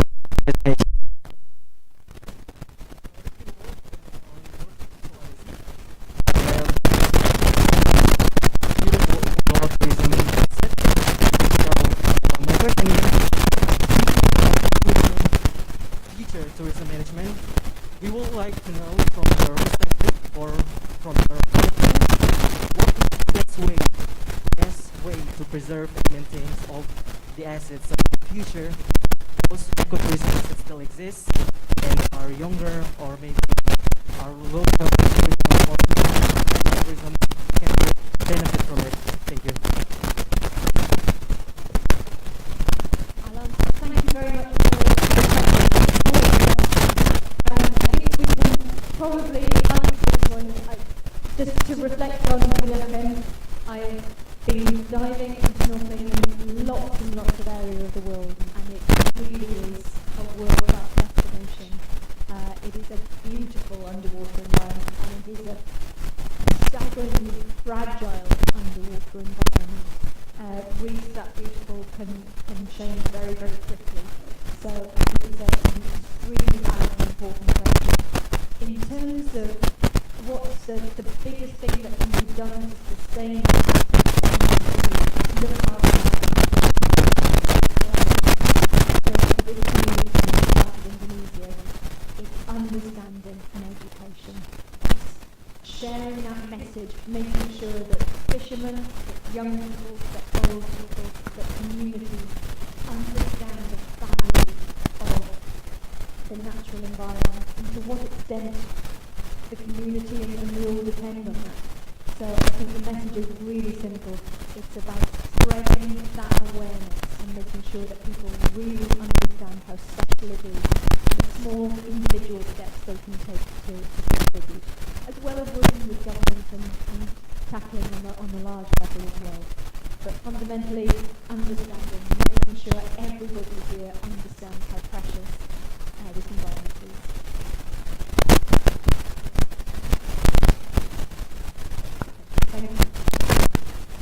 Thank you, Mary. Now I give this opportunity to Ms. Esa Mokan, as the head of Destination Division of Tourism Office.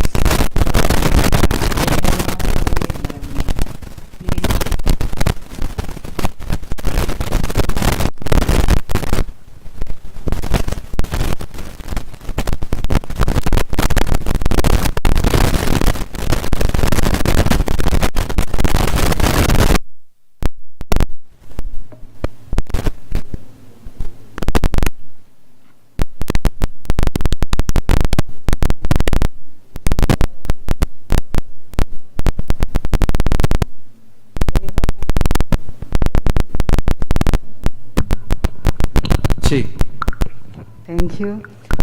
Good day all. I am Tricia from the North Sulawesi Province Tourism Service. Related to program implemented in Budo village, will the same program be held in other villages? Because the program is effective in increasing community empowerment. Thank you. Thank you. Did you say Tricia? Tricia. Thank you very much for your question. Yes, so the Skills for Prosperity program is working through partners in 4 villages, so Budo, Tiwoho, Pulisan and Marinso. So this particular project, funded by the UK government, is working in those 4 villages, but absolutely there are countless other villages that would benefit from this kind of training. And I think one of the outcomes that we would aspire to in this project, and I'm sure our partners would aspire to as well, is that we could perhaps work with local, provincial and regional government on a longer term basis to see if that can be supported and to see if the learning and the methodology that's been successful in Budo and other villages can be taken and shared. And that doesn't necessarily rely on the ILO. There is great experience here. There is already great experience and learning within those villages that perhaps could be shared. But that is a conversation that we would love to have. And if we can extend those benefits, then we would really like to do so.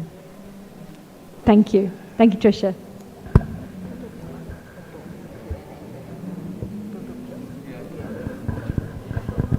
Okay, there are so many questions left, but we assure that your questions will be emailed to our our amazing resource persons. And for the participants, please to fulfill the attendance list in the link we've provided. You can contact Mr. Atonaf, then certificate will be emailed to your own email. And now we have photo session. Perhaps we are cordially inviting the Vice Director and Ketua Senat, Kapus untuk bersama-sama dalam photo session. And please with our amazing speakers for today's session.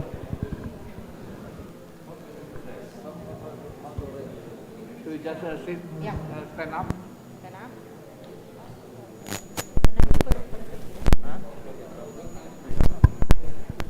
Yang pertama kami mengundang kepada Wakil Direktur 1 dan Wakil Direktur 2 bersama-sama dengan Ketua Senat, kemudian Kapus dan juga anggota Senat untuk mengambil foto bersama. Pak Pendeta juga. Nanti semua dapat bagian. Ketua jurusan yang ada. Ketua jurusan, Ketua SPI.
Kemudian dari stakeholders dari government North Minahasa and North Sulawesi, please come in front to have.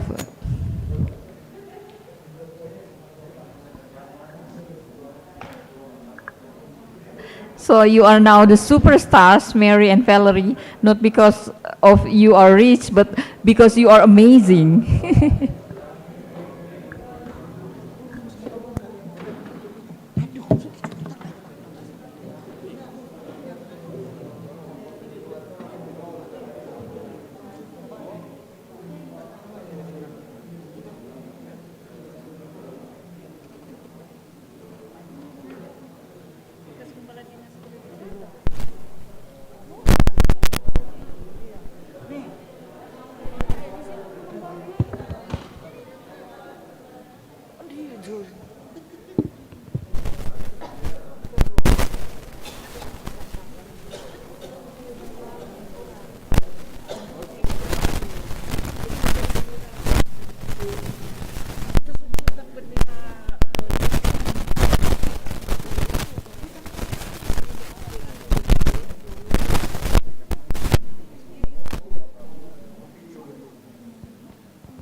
Students, hurry.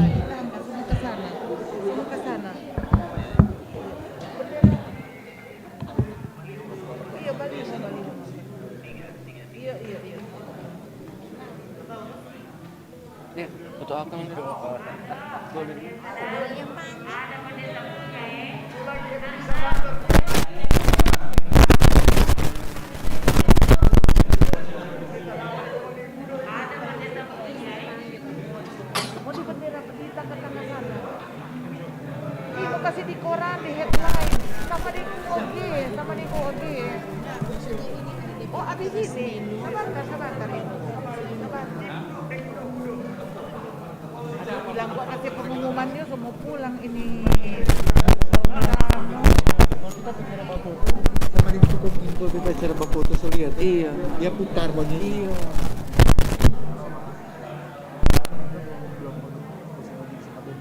Kenapa kok di Olan Sukiba apa? MC. Sebelum lunch, dimohon seluruh undangan peserta yang ada di ruangan ini sebelum ke ruang makan siang kita akan menuju ruang gedung terpadu. Di depan gedung terpadu di tangga-tangga untuk buat foto bersama secara keseluruhan yang akan dipublish.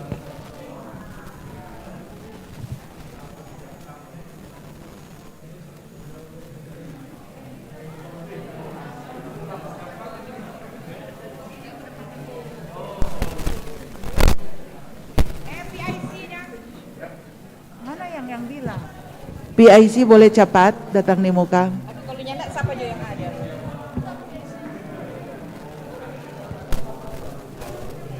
Boleh cepat sedikit.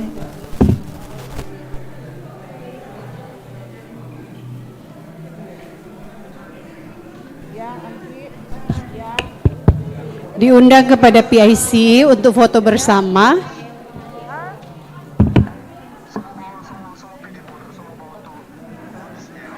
Sadikile mau makan siang, sadikile makan siang.